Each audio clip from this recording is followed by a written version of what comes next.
আমার নবীজি মার ব্যাপারে বলে দিলেন, কখনো মার সঙ্গে খারাপ আচরণ করা যাবে না, নামাজটাকে কন্টিনিউ করবে, সুন্দর করবে। বিরুল ওয়ালিদাইন নাম্বার 2 কাজ হলো বাপ মার সঙ্গে সুন্দর আচরণ করবে। এক সাহাবীর দুনিয়া থেকে ইন্তেকালের সময় হয়ে গেছে, সাহাবী দুনিয়া থেকে বিদায় নিচ্ছেন। এমন সময় নবীর কানে সংবাদ আসলো মুখ সাহাবী দুনিয়া থেকে বিদায় নিচ্ছে, কিন্তু মুখে কালেমা বের হচ্ছে না। নবীজির কানে যখন এমন সংবাদ চলে এলো, রাসূল বললেন, দেখো তো ওই সাহাবীর মা বেঁচে আছে নাকি? হ্যাঁ বেঁচে আছে। তার মাকে আমার সামনে ডেকে আনো। মাকে ডেকে আনা হলো। বললেন, ও আলকামার মা, আপনার সন্তান তো দুনিয়া থেকে বিদায় হয়ে যাচ্ছে, আপনার মন কেমন বলছে বলেন? আপনি কি মন খারাপ করে আছেন নাকি? মা সঙ্গে সঙ্গে বলে ফেলতেছে, ইয়া রাসূলুল্লাহ, আমার সন্তানের প্রতি আমি নাখোশ, আমি নারাজ। বিয়ের আগে ভালো ছিল, কিন্তু বিয়ের পরে সে শুধু বইয়ের কথা শুনতো, আমি তাকে মানবো, আমি তাকে মাফ করবো না, আমি তাকে ক্ষমা করতে পারবো না। রাসূল বলেন, আপনার আলকামার মা, আপনি সন্তানের মা, আপনি দয়া করে আপনার সন্তানকে ক্ষমা করে দিন না, আমি ক্ষমা করতে পারবো না। রাসূল দ্বিতীয়বার কিচ্ছু বললেন না, শুধু বললেন, সাহাবায়ে কেরামকে লক্ষ্য করে বললেন, সাহাবীরা জ্বালানি সংগ্রহ করো, আগুন সংগ্রহ করো। সঙ্গে সঙ্গে সাহাবীর মা বলছেন, ইয়া রাসূলুল্লাহ, আগুন সংগ্রহ করে কি করবেন? রাসূল বলেন, অবাধ্য সন্তানকে আগুনে জ্বালিয়ে ভস্ম করে দেব। সঙ্গে সঙ্গে আলকামার মার চোখের কোনা বেয়ে টপ টপ করে পানি পড়ছে, আর কেঁদে কেঁদে বলছেন, ইয়া রাসূলুল্লাহ, যে সন্তানকে লালন পালন করলাম, যে সন্তানকে 9টি মাস পেটের মধ্যে লালন করলাম, ধারণ করলাম, ডেলিভারির যন্ত্রণা সহ্য করলাম, দুগ্ধপান করার কষ্ট সহ্য করলাম, সেই সন্তানকে চোখের সামনে আগুনে পড়বেন, আমি কি সহ্য করতে পারবো নাকি? আমার সন্তানের সকল বেয়াদবি আমি তার মা হয়ে মাফ করে দিলাম। ওই দিক থেকে ওই সাহাবীর কণ্ঠ থেকে বের হচ্ছে, আশহাদু আল্লা ইলাহা ইল্লাল্লাহ। বাপ মা গুরুত্বপূর্ণ একটা জায়গা। আমার নবীজি মেরাজে গেছেন, এক সাহাবীর কণ্ঠ রাসূল শুনতে পেলেন। নবীজি দুনিয়াতে এসে বলছেন, নোমান রে, জান্নাতের মধ্যে ঘুরে আসলাম, কিন্তু সেই জায়গায় তোমার কণ্ঠ শুনতে পেলাম, এর কারণটা কি? সাহাবী বলছেন, ইয়া রাসূলুল্লাহ, এই দুনিয়াতে আল্লাহর পরে আর আপনার রাসূলের পরে সবচাইতে আমি যাকে সবচাইতে বেশি সম্মান করি, আমার মা, আমার বাবাকে আমি সম্মান করি। রাসূল বলছেন, এই আমলের কারণে আল্লাহ রাব্বুল আলামিন তোমার কণ্ঠ আমার কানে আল্লাহ রাব্বুল আলামিন ঢুকায়া দিয়েছেন। জোরে কান সুবহানাল্লাহ। সাইয়েদনা বেলালের কণ্ঠ শুনতে পেলেন। রাসূল বলছেন, বেলাল, জান্নাতের মধ্যে ঘুরতে নিয়ে আমি তোমার পায়ের আওয়াজ শুনতে পেলাম, তোমার কণ্ঠের আওয়াজ শুনতে পেলাম, কারণটা কি বলো তো? সাইয়েদনা বেলাল বলেন, হুজুর, আমার ব্যক্তিগত কিছু আমল আছে, সে আমলের মধ্যে 1 নম্বর আমল হলো, যখন আমার ওযু চলে যায় সঙ্গে সঙ্গে ওযু বানাই না, আমি ওযুর উপরে থাকি, আর ওযু যখন করি সঙ্গে সঙ্গে 2 রাকাত নফল নামাজ পড়ি। জোরে কান সুবহানাল্লাহ, জোরে কান সুবহানাল্লাহ। তাহলে এখানে নামাজও আছে, বাপ মাও আছে, নামাজও আছে, বাপ মাও আছে। আইয়ুল আমালি হাব্বু ইলাল্লাহ, আল্লাহর কাছে সবচাইতে প্রিয় কাজগুলো কি কি? রাসূল বললেন 3টা নেক আমল। নাম্বার 1 হলো নামাজ আদায় করা ঠিক মতো। নাম্বার 2 হলো বাপ মার সঙ্গে সুন্দর আচরণ করা। আমার বন্ধুগণ, আমার দেশে বৃদ্ধাশ্রম গড়ে উঠেছে, এটা বড় পোড়া কপাল আমাদের। আমার দেশে বৃদ্ধাশ্রম কেন গড়ে উঠবে? আমেরিকায় স্বাভাবিক, আমেরিকায় কোন মায়ের কোন সন্তান, এটা অনেকে, কোন বাবার কোন সন্তান কেউ জানে না।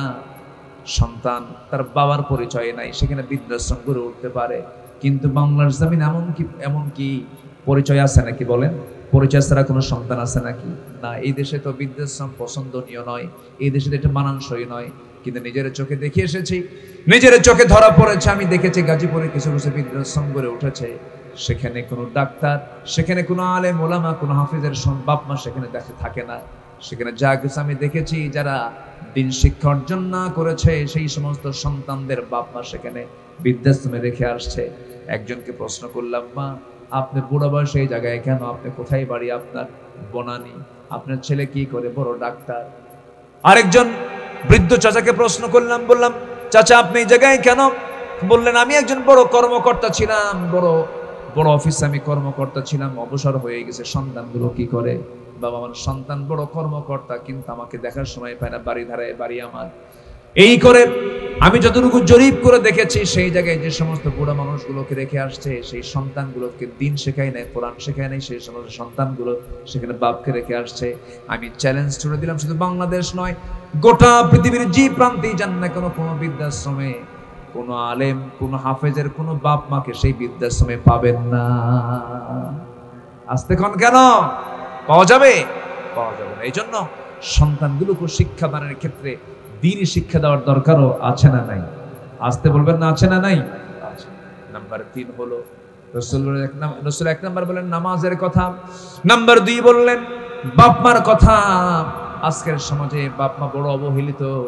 আপনি গ্রামে গ্রামে খোঁজ নেন, বাপ মা ডুকরে ডুকরে কাঁদে। কার কাছে বলবে? সন্তানদের কথা বলতে পারে না। শিক্ষিত সন্তান, এমএ পাস করেছে, ডিগ্রি পাস করেছে, চাকরি বাকরি সব আছে, কিন্তু বাপ মার সঙ্গে নাফরমানি করে, খারাপ আচরণ করে। আপনি কি জানেন গোটা দুনিয়ার সমস্ত আমল আপনি করে শেষ করেছেন? বাপ মা নারাজ, আপনাকে জাহান্নাম যেতে হবে। কি কোথায় যেতে হবে? জাহান্নাম যেতে হবে।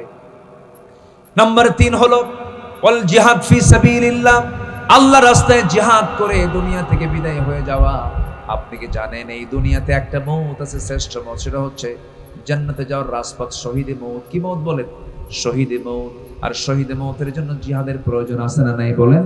আছে। রাসূল জিহাদ করেছেন একবার না বারবার জিহাদে গেছেন। কতবার জিহাদে গেছেন তিনি? ৮৬টা যুদ্ধ তার সময় পরিচালিত হয়েছে। জিহাদের ময়দানে তিনি অংশগ্রহণ করেছেন, রক্ত ঝরিয়েছেন, শরীর থেকে অঙ্গগুলো ভেঙে গেছে, দাঁত ভেঙেছে, মাথার মধ্যে লোহা ঢুকেছে, দেহের মধ্যে লোহা ঢুকেছে, অসংখ্য পাথরের ক্ষত চিহ্ন নবীর দেহকে স্পর্শ করেছে।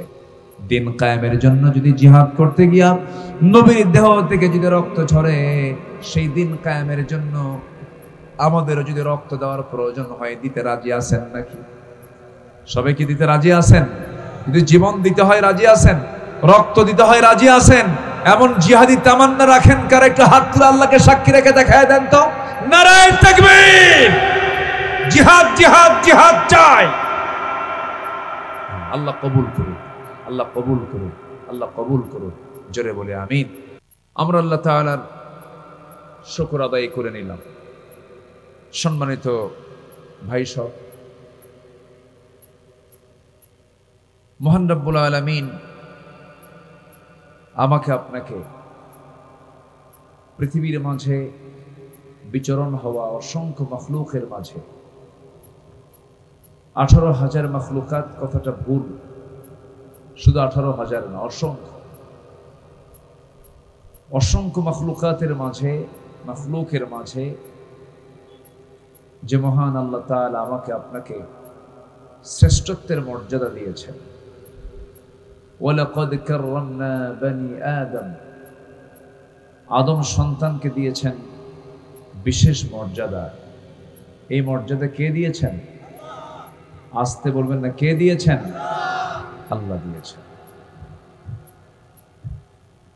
এবং মানুষ এবং জিন ছাড়া, অথবা জিন এবং মানুষ ছাড়া, ওমা খালাকতুল জিন্না ওয়াল ইনসা আল্লাযী ইউওয়াসবিসু ফি সুদুরিন নাস মিনাল জিন্নাতি ওয়ান নাস।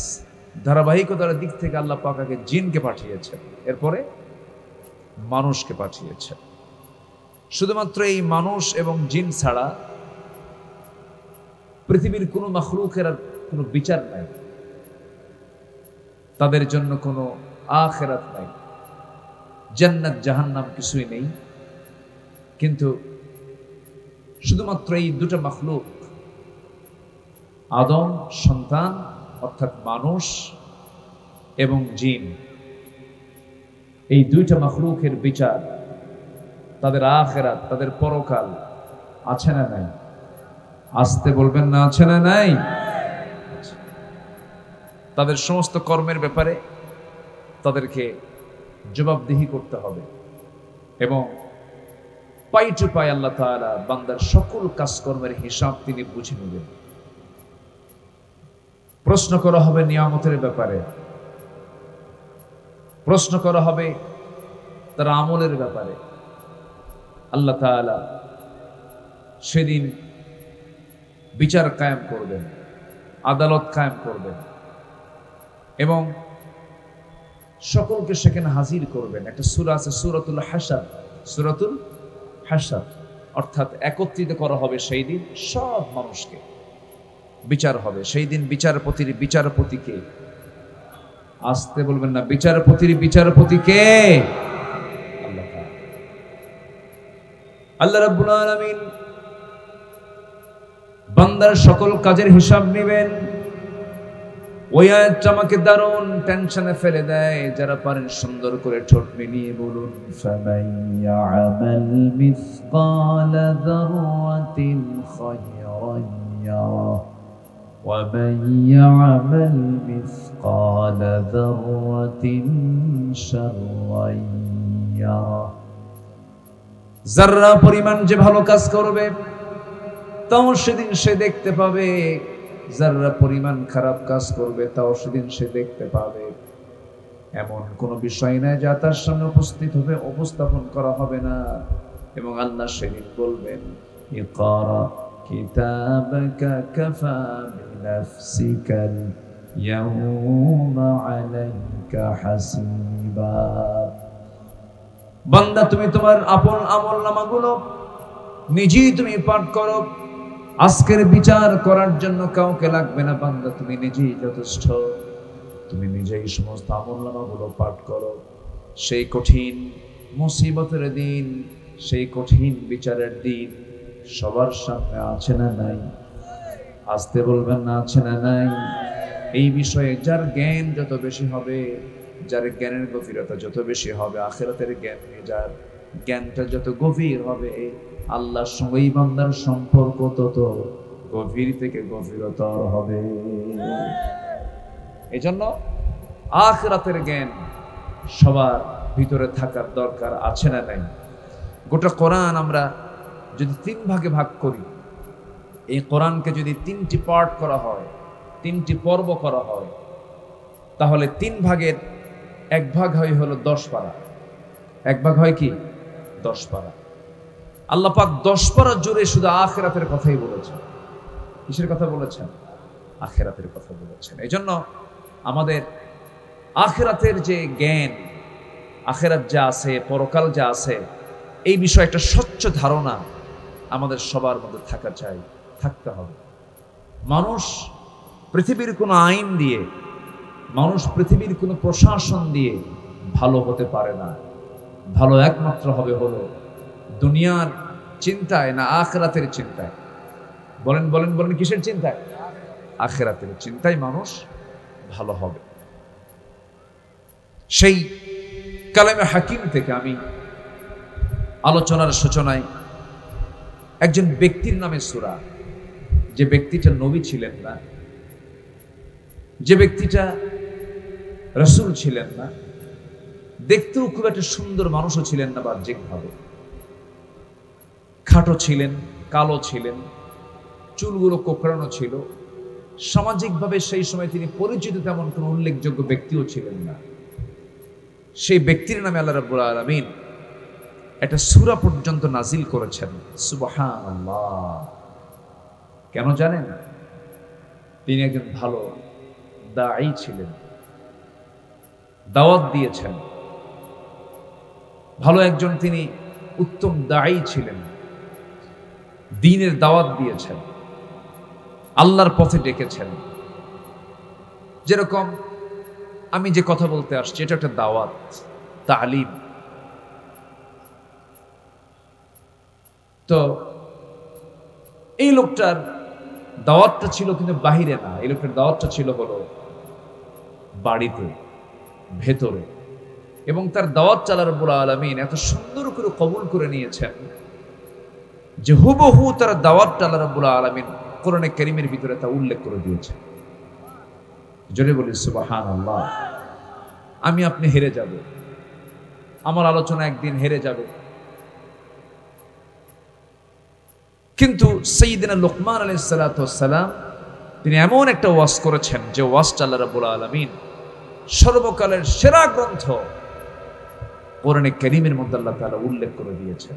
সুবহানাল্লাহ বলা যাবে না? তিনি তার সন্তানকে 13টা নসিহত করেছেন, 13টা উপদেশ দিয়েছেন।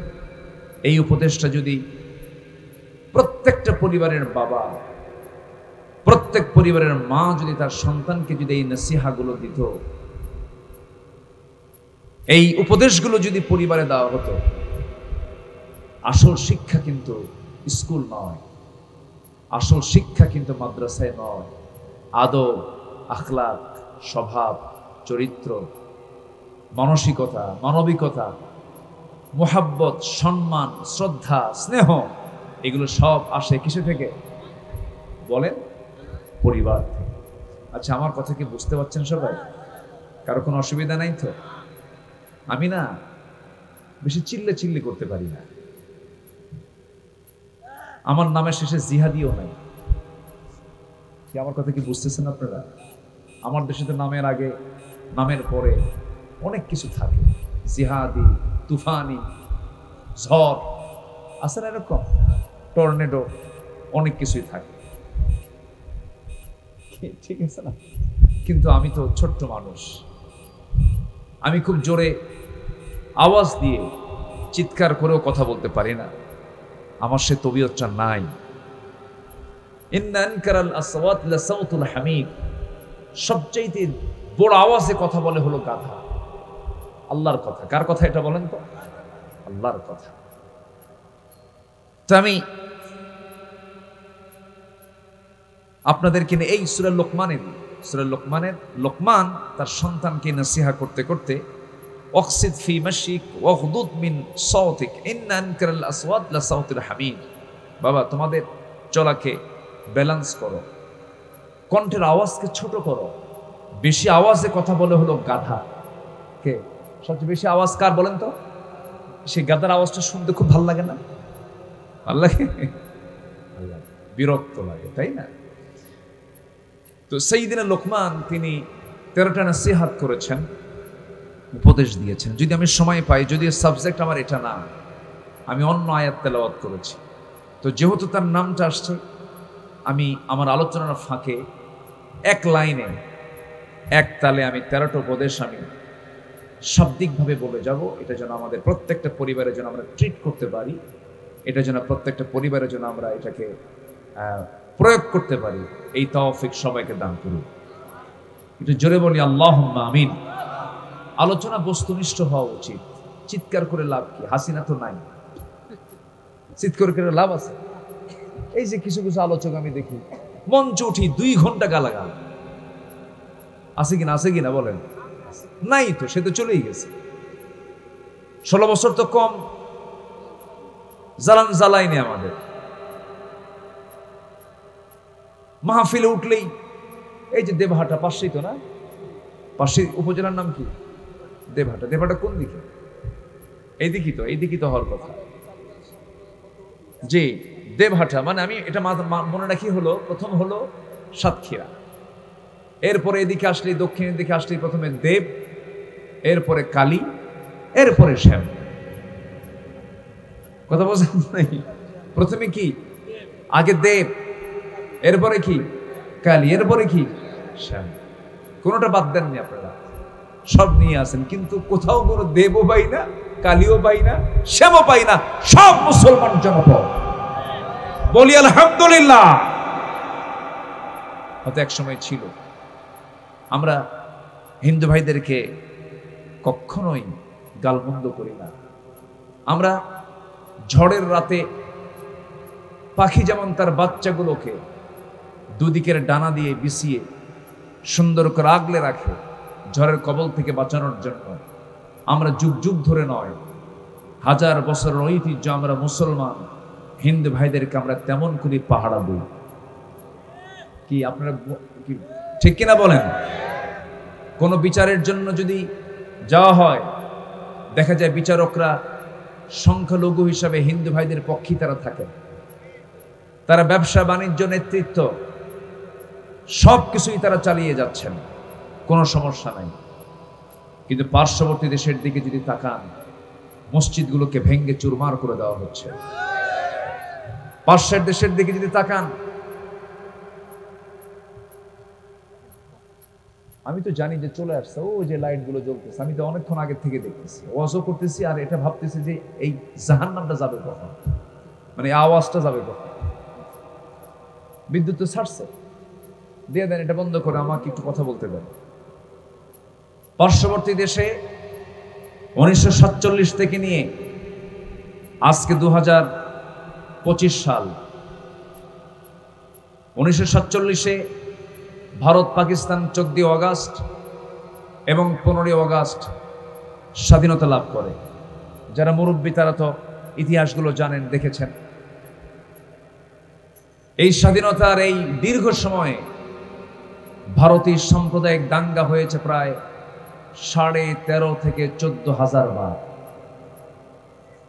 মুসলমানদের ঐতিহাসিক মসজিদ বাবরি মসজিদ সহ অসংখ্য মসজিদে তালা মারা থেকে শুরু করে বুলডোজার দিয়ে ভেঙ্গে চুরমার করা হয়েছে সম্প্রতি কয়েকদিন আগে। জানেন আপনারা? এগুলো চলছে রীতিমতো। আজান দেওয়াকে নিষিদ্ধ করা হয়েছে এবং বিভিন্ন জঙ্গি নাটক তৈরি করে ঢাকার হলি আর্টিজানের ঘটনাকে কেন্দ্র করে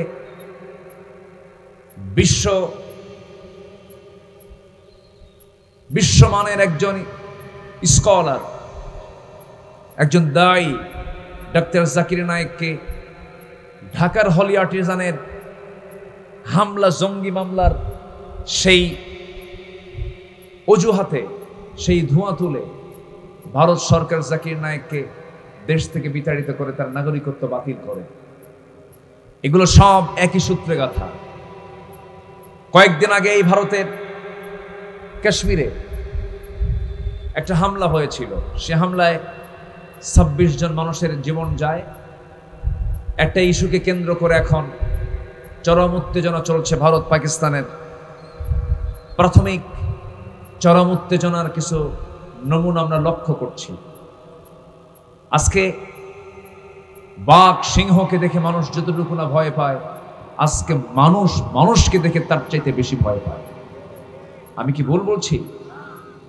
গোটা পৃথিবী একটা জ্বলন্ত কড়াই হয়ে আছে। হাজার হাজার অ্যাটম বোম তৈরি করে রেখেছে। ধ্বংস করার জন্য বেশি কিছু লাগে না। 2-1টা অ্যাটম বোম মেরে দিলেই শেষ হয়ে যাবে সকল কিছু। সম্মানিত ভাইয়েরা, ঠিক সেই মুহূর্তে আমরা এখানে একত্রিত হয়েছি। অনেক কথা আছে, অনেক কিছুকে সামনে রেখে আমি কথা বলতে চাচ্ছি। ওমা তাওফীকি ইল্লা বিল্লাহ আলাইহি তাওয়াক্কালতু ওয়া ইলাইহি উনীব। সেই মহান রবের প্রতি পূর্ণ ভরসা রেখে আসুন আমরা আলোচনার দিকে আস্তে আস্তে চলে যাচ্ছি। আমরা সবাই জান্নাত পেতে রাজি আছি তো ইনশাআল্লাহ? সবাই কি জান্নাত পেতে চান? কি জান্নাত পেতে চান? কয় নাম্বার জান্নাত পেতে চান? বলেন কয় নাম্বার? আস্তে কয় নাম্বার? কিন্তু আজকে আমি একটা জান্নাতের আরেকটা জান্নাতের নাম, আমি একটা আয়াত আছে, সেই আয়াতের ভিতরে আরেকটা জান্নাত আল্লাহ পাক এখানে তুলে ধরেছেন। আজকে আমরা আপাতত এই জান্নাতের দিকে একটু খেয়াল করি। যেহেতু আমার আয়াতের যে জান্নাত, সেই জান্নাতের ভিতরে আল্লাহ তাআলা কি নিয়ামত রেখেছেন এবং কোন আমল করলে পরে এই জান্নাতটা দিবেন আল্লাহ পাক সুন্দর করে তা বলে দিয়েছেন। আসুন, সূরার নাম কি বলুন তো সবাই? মনে আছে আপনাদের? বলুন সূরার নাম কি বলুন? লোকমান।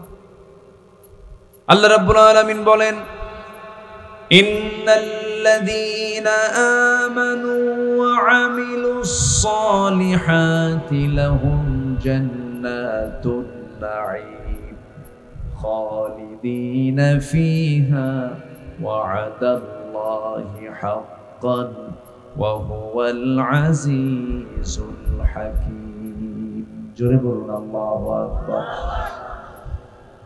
আল্লাহ রাব্বুল আলামিন জান্নাত রেখেছেন 8টা। কয়টা বলেন? 8টা। জাহান্নাম কয়টা বলেন? কয়টা কম? বলেন কয়টা কম? এখন তো মনে হয় এই জরিপ যদি করা হয় তাহলে আমরা মনে করব জান্নাতের লোক বেশি না জাহান্নামের লোক বেশি। হ্যাঁ, কিন্তু জাহান্নামের সংখ্যা কম। জাহান্নামের সংখ্যা কম। জাহান্নাম হলো 7টা। বাংলাদেশে একটা জেলা আছে যার সংখ্যা দিয়ে শুরু, একটা জেলা। বলেন কোন জেলা? বলেন বলেন। সাতক্ষীরা। জাহান্নামের সংখ্যা কয়টা বলেন? 7টা। আওয়াজটা যেন কেমন হয়ে গেল না? একটু ঠিক করে। তাহলে এখানে জান্নাতে মাওয়ার কথা আসছে। জান্নাতে মাওয়া পাবে কারা কারা? কোন আমল করলে পরে জান্নাতে মাওয়া পাওয়া যাবে? আল্লাহ রাব্বুল আলামিন বলছেন, যারা তাদের আল্লাহকে ভয় করবে এবং দিলের মধ্যে আল্লাহর ভয়টা ইস্তেকামাত করবে, এই সমস্ত বান্দার জন্য আল্লাহ রাব্বুল আলামিন জান্নাতে মাওয়া রেখে দিয়েছেন। জান্নাতুন নাঈম দেখলাম, জান্নাতুল মাওয়া দেখলাম, আয়াতটা খুঁজে পেলাম। এখন আসুন এক নাম্বার জান্নাত কি করলে পরে সেই জান্নাতটা পাওয়া যাবে। আল্লাহ রাব্বুল আলামিন বলছেন, قد أفلح المؤمنون الذين هم قد أفلح المؤمنون الذين هم في صلاتهم خاشعون والذين هم عن اللغو معرضون والذين هم للزكاة فاعلون والذين هم لفروجهم حافظون। জান্নাতুল ফেরদাউস কারা পাবে? যারা নামাজকে খুশুর সঙ্গে আদায় করবে, নাম্বার 1। নাম্বার 2, যারা বাজে কথা থেকে নিজের জিহ্বাকে বাঁচিয়ে রাখবে, বিভিন্ন চা চক্রে বসে বসে গীবত করবে না, চার দোকানে বসে আড্ডা মেরে মেরে কোনো গীবতের চর্চা করবে না, মিথ্যা কথা বলবে না। যারা যাকাতটাকে ঠিক মতো আদায় করবে। নাম্বার 4 হলো যারা লজ্জাস্থান হেফাজত করবে। নাম্বার 5 হলো ওয়াল্লাযীনা হুম লিআমানাতিহিম ওয়া আহদিহিম রাউন ওয়াল্লাযীনা হুম আলা সালাওয়াতিহিম ইউহাফিযুন উলাইকা হুমুল ওয়ারিসুন الذين يرثون الفردوس هم فيها خالدون। জোরে বলুন আল্লাহু আকবার। 7টা কাজ হাসিল হবে যার। কয়টা কাজ? 7টা কাজ হাসিল হবে যার। 1 নম্বর জান্নাতের মালিক হবে সে। আল্লাহ পাক তাকে 1 নম্বর জান্নাতের অধিকারী বানায়া দিবেন, উত্তরাধিকারী বানায়া দিবেন। আবার বলছি, মুখস্থ করে রাখেন, নাম্বার 1 হলো যারা নামাজটাকে খুব সুন্দর করে আদায় করবে, বাজে কথা মুখ থেকে বের করবে না, মিথ্যা কথা মুখ থেকে বের করবে না। নাম্বার 3 হলো যারা লজ্জাস্থানের যারা হেফাজত করবে। নাম্বার 4 হলো যারা যাকাত ঠিক মতো আদায় করবে। নাম্বার 5 হলো আমানত ঠিক রাখবে। নাম্বার 6 হলো ওয়াদা ঠিক রাখবে। নাম্বার 7 নামাজের ব্যাপারে যারা যত্নশীল হবে। এই 7টা কাজ যে বান্দা করবে, আল্লাহ পাক তাকে জান্নাতুল ফেরদাউস তার হাতে বুঝাইয়া দিবে। জোরে বলি সুবহানাল্লাহ। সবাই জান্নাত পেতে চান তো নাকি? সবার জান্নাত পাওয়ার ইচ্ছা আছে তো? আল্লাহ কবুল করুন। জোরে বলি আমিন। আরো জোরে আমিন, আরো জোরে আমিন। তাহলে এখানে আল্লাহ রাব্বুল আলামিন জান্নাতুন নাঈমের ব্যাপারে কথা বলেছেন। সম্মানিত ভাইয়েরা, কিন্তু এই জান্নাত পাওয়ার জন্য নেক আমলটা করতে হবে। নেক আমল। আমার রাসূলকে প্রশ্ন করা হলো, আইয়ুল আমালি হাব্বু ইলাল্লাহ। হে রাসূল, আপনি একটু বলবেন যে আল্লাহর কাছে সবচাইতে পছন্দনীয় আমল কোনটা? আমার নবীজি বিভিন্ন সময় বিভিন্ন কথা বলেছেন, বিভিন্ন আমলের কথা বলেছেন। এই হাদিসে আমার রাসূল 3টা আমলকে প্রাধান্য দিলেন। কয়টা আমলকে বলেন তো? 3টা আমলকে প্রাধান্য দিলেন। আমার নবীজি বললেন, আমার আল্লাহর কাছে 3টা কাজ, 3টা আমল সবচেয়ে বেশি পছন্দনীয়। নাম্বার 1 হলো আসসালাতু আলা ওয়াক্তিহা, সময় মতো নামাজ।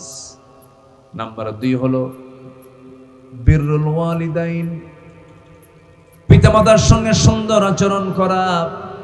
নাম্বার 3 হলো আল জিহাদ ফি সাবিলিল্লাহ, আল্লাহর রাস্তায় জিহাদ করা। কয়টা বলেন? কয়টা বলেন? 3টা। তাহলে আল্লাহর কাছে পছন্দনীয় নেক আমল কোনটা? রাসূল বললেন 3টা। নাম্বার 1 হচ্ছে কি বলেন? বলেন সময় মতো। বলেন কি মতো? বলেন আসসালাতু আলা ওয়াক্তিহা, সময় মতো নামাজ পড়া। বুড়া কালে না যুবক কালে?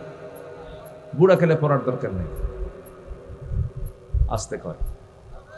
কিন্তু কোন কালের গুরুত্ব বেশি বলেন? কিন্তু এখন মসজিদে খুঁজে পাওয়া যায় যুবক বেশি না বুড়া বেশি? বুড়া বেশি। কি ঠিক আছে না? বিশেষ করে ফজরের নামাজে তো খুঁজেই পাওয়া যায়। মসজিদ টাইলস, মসজিদে এসি লাগানো, কিন্তু ফজরের সময় গিয়ে দেখা যায় মুসল্লি মোট 3 জন, একটা ইমাম, আর একটা মুয়াজ্জিন, আর একটা খাদেম। যদি চাকরি না থাকতো এই 3টাও থাকতো না। বাস্তব তো। মসজিদ লক্ষ লক্ষ আমার দেশে, পৃথিবীতে একটা দেশ মসজিদের দেশ, বলেন কোনটা? বাংলাদেশ। এত মসজিদ আরবেও নাই। কথা বুঝতেছেন কি? এত ঘন মসজিদ, মানুষ তো কম না। আমার দেশে প্রায় 20 কোটি মানুষ, বেশি ছাড়া কম না। এত মানুষ তো আরবের যতগুলো দেশ আছে, মিডল ইস্টে যত আছে, মধ্যপ্রাচ্যে এত মানুষ নেই। সম্মানিত ভাইয়েরা, কিন্তু এত মসজিদ, মুসল্লি বেশি না কম? বলেন মুসল্লি বেশি না কম? বাজারে লোক বেশি না মসজিদে লোক বেশি? কিন্তু কিসে লোক বেশি থাকার কথা ছিল? মসজিদ। বাজারে বেশি লোক, মসজিদে লোক নাই। অথচ আমার নবীজি নিজেই বলে দিয়েছেন, আহাব্বুল বিলাদি ইলাল্লাহি মাসাজিদুহা ওয়া আবগাদুল বিলাদি ইলাল্লাহি আসওয়াকুহা। আমার আল্লাহর কাছে সবচাইতে প্রিয় জায়গা হলো আল্লাহর ঘরগুলো, মসজিদগুলো। আমার আল্লাহর কাছে সবচেয়ে প্রিয় জায়গা হলো বাজারগুলো। বাজারে প্রয়োজনীয় কাজ সেরে তাড়াতাড়ি বের হয়ে আসা উচিত। বাজারে বেশি আড্ডা দেওয়ার দরকার নাই। কিন্তু বান্দা বেশি আড্ডা মারে কোথায়? কোথায়? শুধু এমনি এমনি বসে থাকে না, বিড়িও খায়। বিড়িও খায়, বিসমিল্লাহ কয় নাকি? বিড়ির আগে বিসমিল্লাহ কয় না? আবার বুড়ো চাচারা পান খান, আবার দোয়া একটা বানায় নিছেন, আল্লাহুম্মা বারিক লানা ফিহি তামবুলানা। ঠিক আছে না? আল্লাহুম্মা বারিক লানা ফিহি তামবুলানা। আল্লাহ তুমি এই তাম্বুলের ভিতরে এই পানের মধ্যে বরকত দিয়া দাও, জর্দার মধ্যে বরকত দাও। রাগ করতেছেন নাকি আপনারা? আমি কোনো দিকে বাদ দিচ্ছি না। আপনি নেশা করবেন কেন? আপনি কেন টানাটানি করবেন? ধোঁয়ার আগুন নিয়ে কেন আপনি মারামারি করবেন? আপনি লাঞ্চ কেন নষ্ট করবেন? আপনি ওয়ালা তুলকু বিআইদিকুম ইলা তাহলুকা কেন ধ্বংস করবেন? পান খান, পান খেতে কোনো আপত্তি নেই। পান গাছের রস হজমের জন্য ভালো। কিন্তু পানের সাথে আবার হাকিমপুরি রহমতুল্লাহ আলাইহি কেন? এখানে কথা আছে না নাই? আমি কুষ্টিয়াতে, আমার মাহফিল ছিল এই কয়েকদিন আগে। কুষ্টিয়াতে তামাকের গাছ প্রচুর, জানেন কিনা আপনারা জানি না। কুষ্টিয়াতে প্রচুর তামাক হয়, আবার ওইদিকে রংপুরের দিকে প্রচুর তামাকের আবাদ হয় আমার দেশে।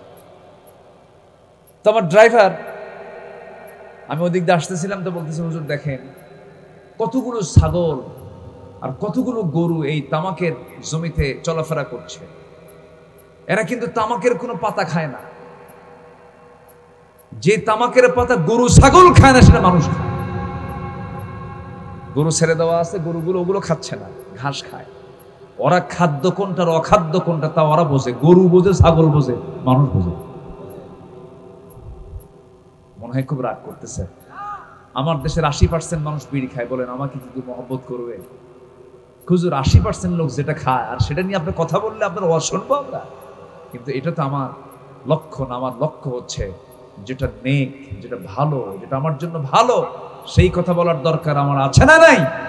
আচ্ছা, সকল নেশা আমাকে ছাড়তে হবে। নামাজি এগুলো করবে না।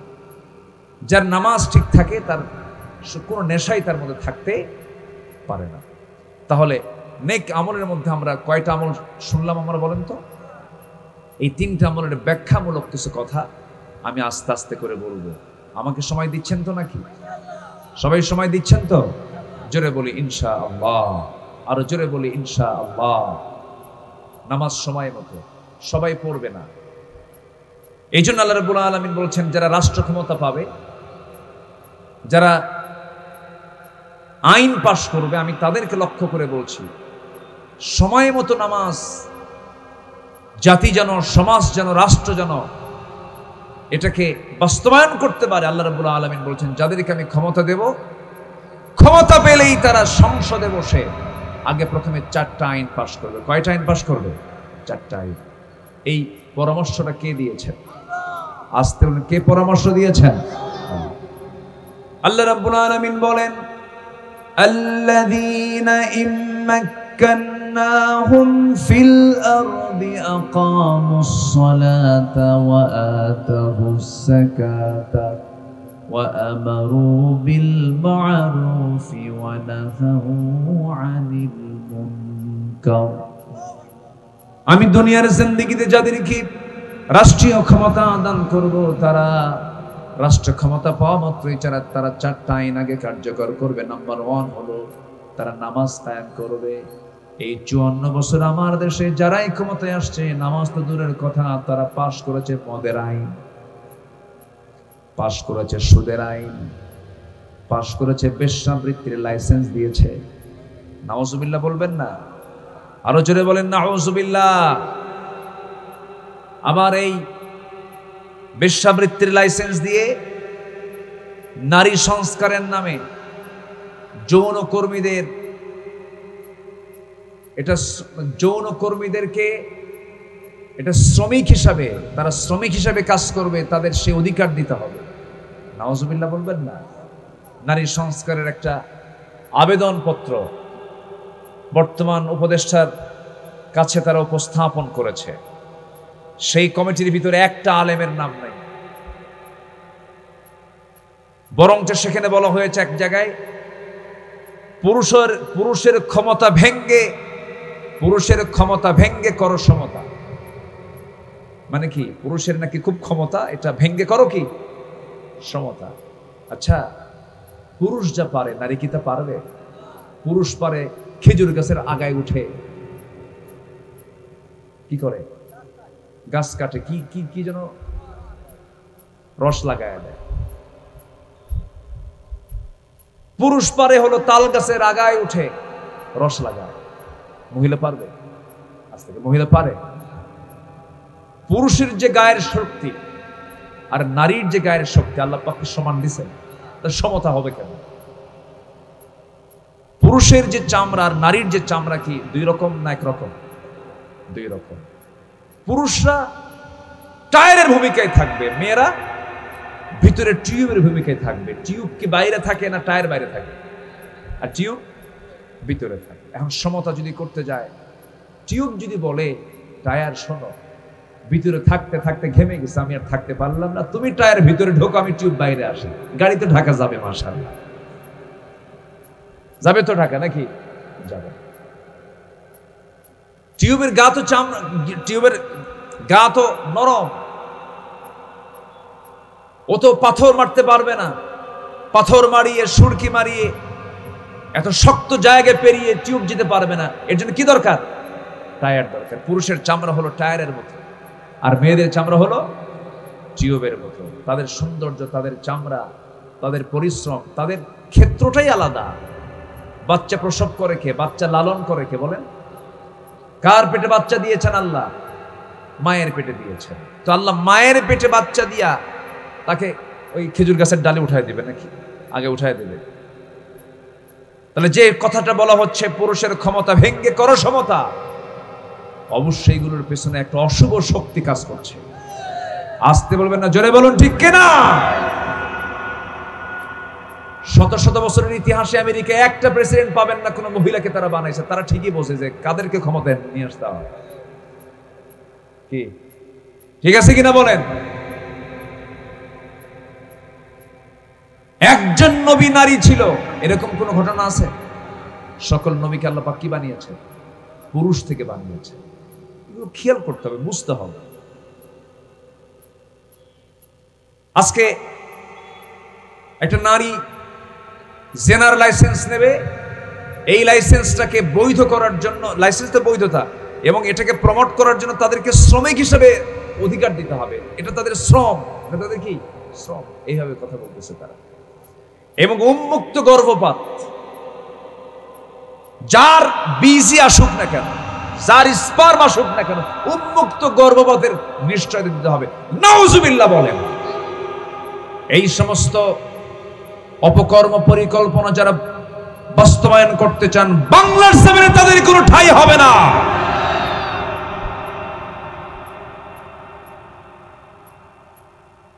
ডক্টর ইউনূস ক্ষমতায় এসেছেন, আমরা শব্দ 5 অগস্টের এই জুলাইয়ের আন্দোলনের মধ্য দিয়ে ব্রাহ্মণ্যবাদী সে অপশক্তির করাল গ্রাস থেকে আমরা মুক্ত হতে পেরেছি। আরেকটি বিষয় সেটা হলো আমরা যেন আবার পশ্চিমাদের পেটে না যাই। রাখাইন সহ কোন করিডোর বাংলার জমিন থেকে দেওয়া হবে না, কোন করিডোর চলবে না। আমার দেশের স্বাধীনতা রক্ষার জন্য প্রতিটি ইঞ্চি আমাদের পাহারা দেওয়ার দায়িত্ব আছে না নাই? আমরা খেয়াল করব বিষয়গুলো। এই কথাগুলো শুধু আপনি একা শুনছেন না, প্রযুক্তির কল্যাণে এই কথাগুলো চলে যাচ্ছে ভার্চুয়ালি গোটা দুনিয়ার মানুষের কাছে।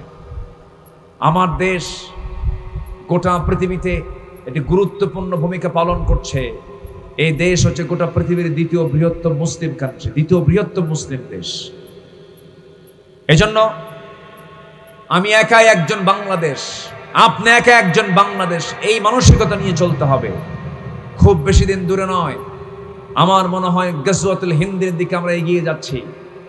পাকিস্তানের কিছু ভাই শাহাদত বরণ করেছেন।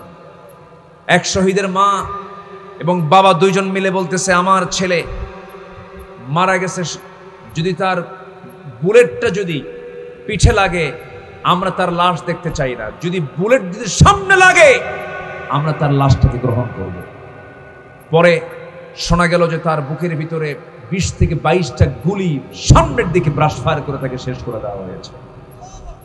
সম্মানিত ভাইয়েরা, মুসলমান জাতি পিঠ দেখায় না, মুসলমান জাতি বুক দেখায়, বাতিল শক্তির কাছে মাথা নত করে না। এদেশের প্রত্যেকটা ইঞ্চি ইঞ্চি মাটি আমাদের অবশ্যই টিকে রাখার দরকার আছে না নাই? প্রতিবেশী দেশের সাথে, প্রতিবেশী দেশ আমার দেশের সাথে আচরণ করে কেমন জানেন? গ্রামের গরিব রিকশাওয়ালার সুন্দরী বইয়ের মতো। কথা বুঝতেছেন কি? গ্রামের গরিব রিকশাওয়ালার সুন্দরী বউ, মানে গোটা গ্রামের সব পুরুষের নজর কার দিকে? গরিব সুন্দরী। তা আমরা হয়ে গেছি গরিব সুন্দরী রিকশাওয়ালার বইয়ের মতো। ভারত শুধু অপশক্তিরা শুধু বদনজর দিচ্ছে। সকল বদনজরকে উপেক্ষা করে আমাদের স্বকীয়তা, আমাদের স্বাধীনতাকে সমুন্নত আমরা রাখবো। জোরে বলি ইনশাআল্লাহ। ৭১ দেশ স্বাধীন করেছে আমাদের মুরব্বীরা, আমাদের পূর্বপুরুষরা, বাপ দাদারা। ২৪-এর আন্দোলনে, জুলাইয়ের বিপ্লবে আমার সন্তানরা একটি বিশাল পরিবর্তন এনেছে। আরো রক্ত দেওয়ার প্রয়োজন হলে পরে রক্ত দেব। আরেকটা বার আমরা জাগিয়ে উঠব। সকল আইনকে পরাজিত করে আল্লাহর দ্বীনকে বিজয়ী করার জন্য রাজি আছেন কারা কারা? হাত উঁচু করে দেখান মুসলমান।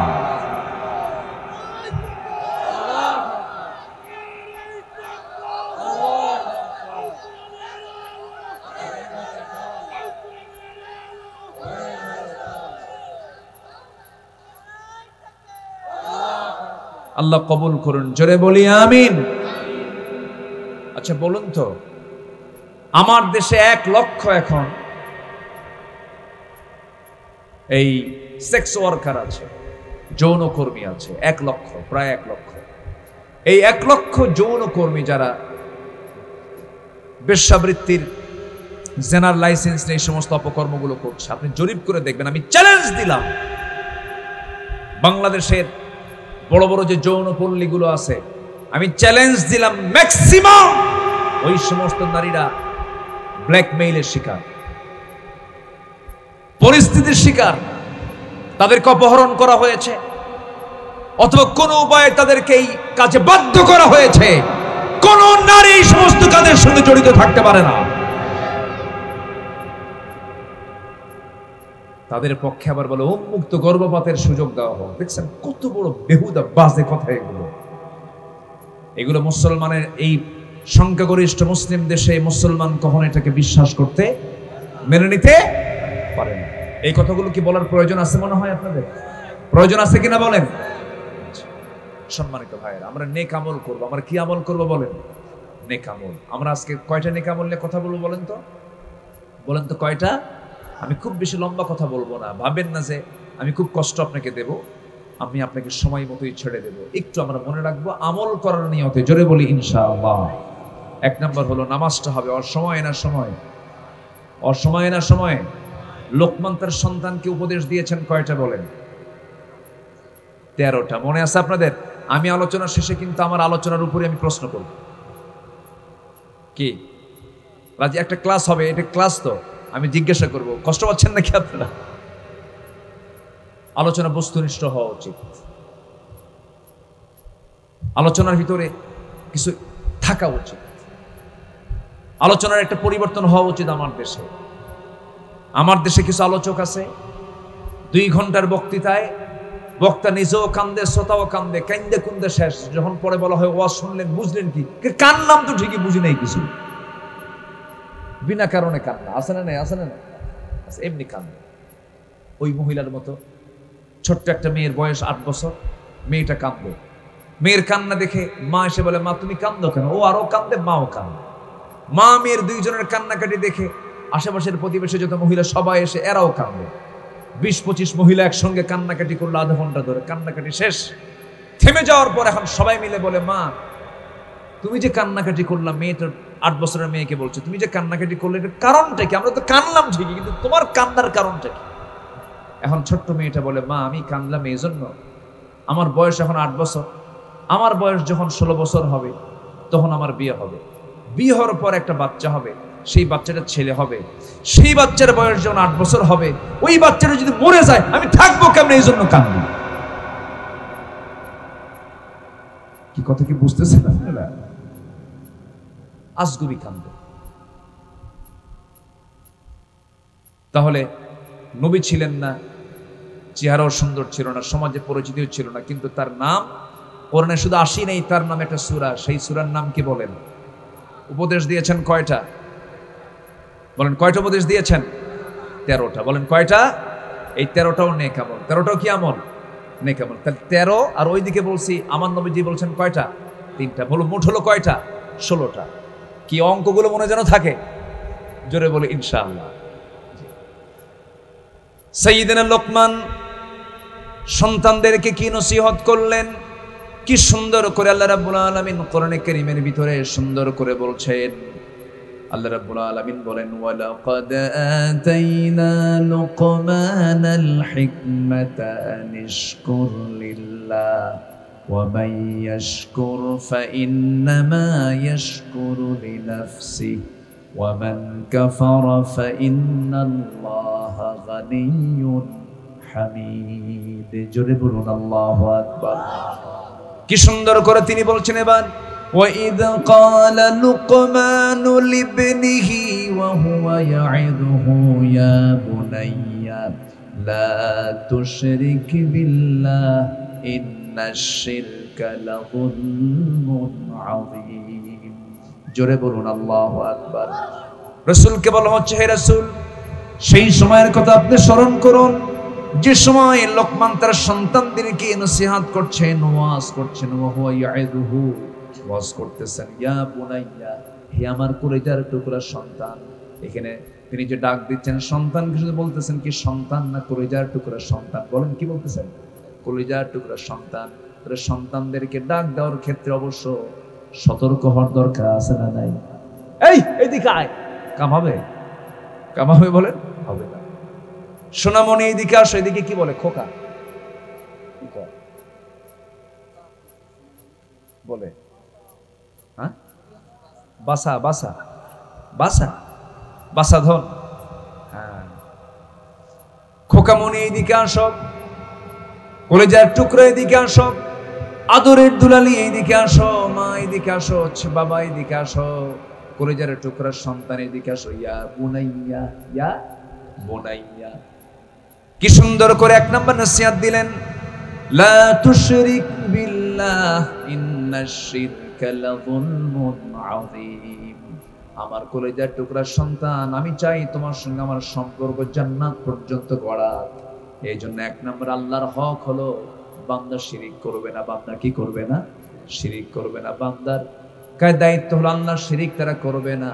আমার কলিজার টুকরা সন্তান, তোমরা কখনো শিরিক করবে না। কিন্তু আমার দেশে জাতীয়ভাবে রাষ্ট্রীয়ভাবে শিরকের জন্য বাধ্য করা হয়েছে। ছবি টাঙ্গায় সেখানে ফুল দিতে বাধ্য করা হয়েছে, ঠিক কিনা বলেন? নির্দিষ্ট দিন ফেব্রুয়ারি বিভিন্ন দিন টিন যখন আসে সামনে খালি পায়ে চলে যায়, ফুল নিয়ে চলে যায়। এগুলো মনে হয় নাই? আসতে বলে আসে না নাই বলেন? মামলা জায়েজ আছে না নাই? নীরবতা পালন করে। মানুষ মরে গেছে, আসুন আমরা 3 মিনিট নীরবতা পালন করি, চুপচাপ দাঁড়ায় থাকে। আছে না নাই বলেন? এটা শিরকের কাজ। এটা কিসের কাজ বলেন? শিরকের কাজ। নির্দিষ্ট দিনে কি হলো? ফুল নিয়ে চলে গেল, স্মৃতি সমাধে চলে গেল। সামনে গিয়ে কয়েকটা কি বলে পিলার খাড়া করানো আছে, সেই পিলার খাড়া করানোর সামনে গিয়া কয়েকটা ফুল দিয়ে চলে আসলো, খালি পায়ে চলে গেল। এই সমস্ত কাজগুলো কি তাওহীদের কাজ না শিরকের কাজ? বলেন বলেন, কিসের কাজ? শিরকের কাজ। এই সমস্ত শিরকের কাজ করবে যে জাহান্নামে যাবে সে। কারণ শিরকের কাজ যে করবে, আল্লাহর কসম করে বলছি, কোরআন বলে দিচ্ছে, তার ঠিকানা হয়ে যাবে জাহান্নাম। ওয়া ইউশরিক বিল্লাহ ফাকাদ হারামাল্লাহু আলাইহিল জান্নাহ। যে ব্যক্তি শিরিক করবে তার জন্য জান্নাত হারাম হয়ে যাবে। জান্নাত কি হবে? কার কথা? আল্লাহর কথা। এখন হয়তো অনেকে প্রশ্ন করতে পারেন, হুজুর এগুলো জাতীয় কাজ, ছবি টাঙ্গানো জাতীয় কাজ, নির্দিষ্ট দিনে খালি পায়ে সেই জায়গায় গিয়ে ফুল দেওয়া জাতীয় কাজ। এই সমস্ত কাজগুলোকে বাধা দিলে পরে রাষ্ট্রীয় বাধা হয়ে যাবে, রাষ্ট্রের হুকুমকে অমান্য করা হবে। এখন আমি আপনাকে একটা প্রশ্ন করব, আপনি বলুন তো, রাষ্ট্রের হুকুম পালন করা ফরজ না আল্লাহর হুকুম পালন করা ফরজ? রাষ্ট্র আগে না আল্লাহ আগে? বলেন বলেন বলেন বলেন বলেন, রাষ্ট্র আগে না আল্লাহ আগে? আমরা সুস্পষ্ট ভাষায় জানান দিতে চাই, আমরা দুনিয়াকে হারাতে চাই কিন্তু আখিরাতকে হারাতে চাই না। দুনিয়া মাইনাস হয়ে যাক, কল্লা দেব, কল্লা দিয়ে দেব, আল্লাহ দিতে পারবো না, আল্লাহকে ছাড়তে পারবো না, আল্লাহকে হারাতে চাই না। সব হারায় ফেলবো, আল্লাহকে হারানো সম্ভব না। লোকমান তার সন্তানকে আগে নসিহা করলেন, কার কথা বললেন? বাবা সোনা, কলিজার টুকরা, শিরিক করো না। যেরকম সুবহানাল্লাহ। আর এখনকার বাপরা কয়, বাবা সোনা, খালি পায়ে চলো, ফুল দিয়ে আসো। কি ঠিক আছে কিনা বলেন? মানে তুই জাহান্নামে যা। কথাগুলো মনে হয় বলার দরকার নাই, আছে কিনা?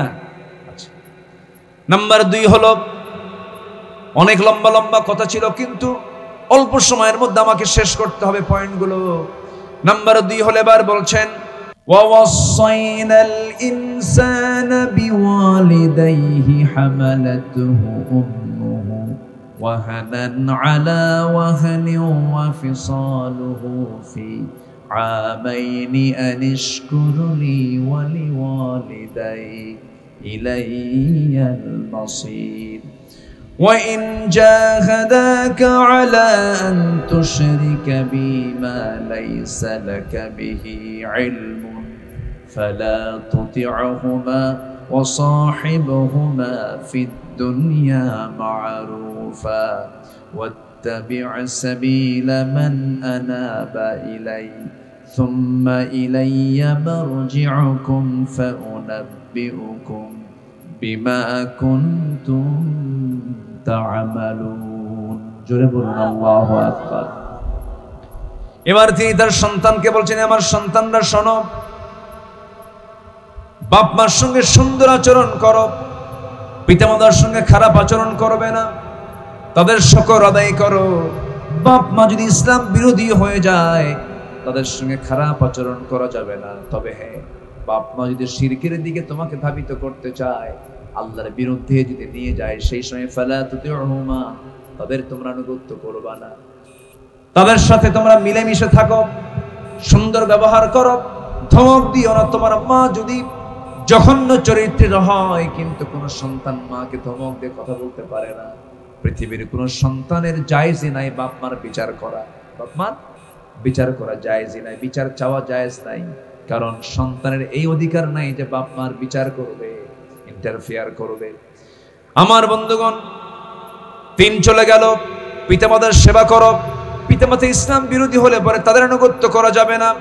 নাম্বার 4 হলো এই পিতামাতা যদি ইসলাম বিরোধী হয়, মানবিক হতে হবে তাদের ব্যাপারে।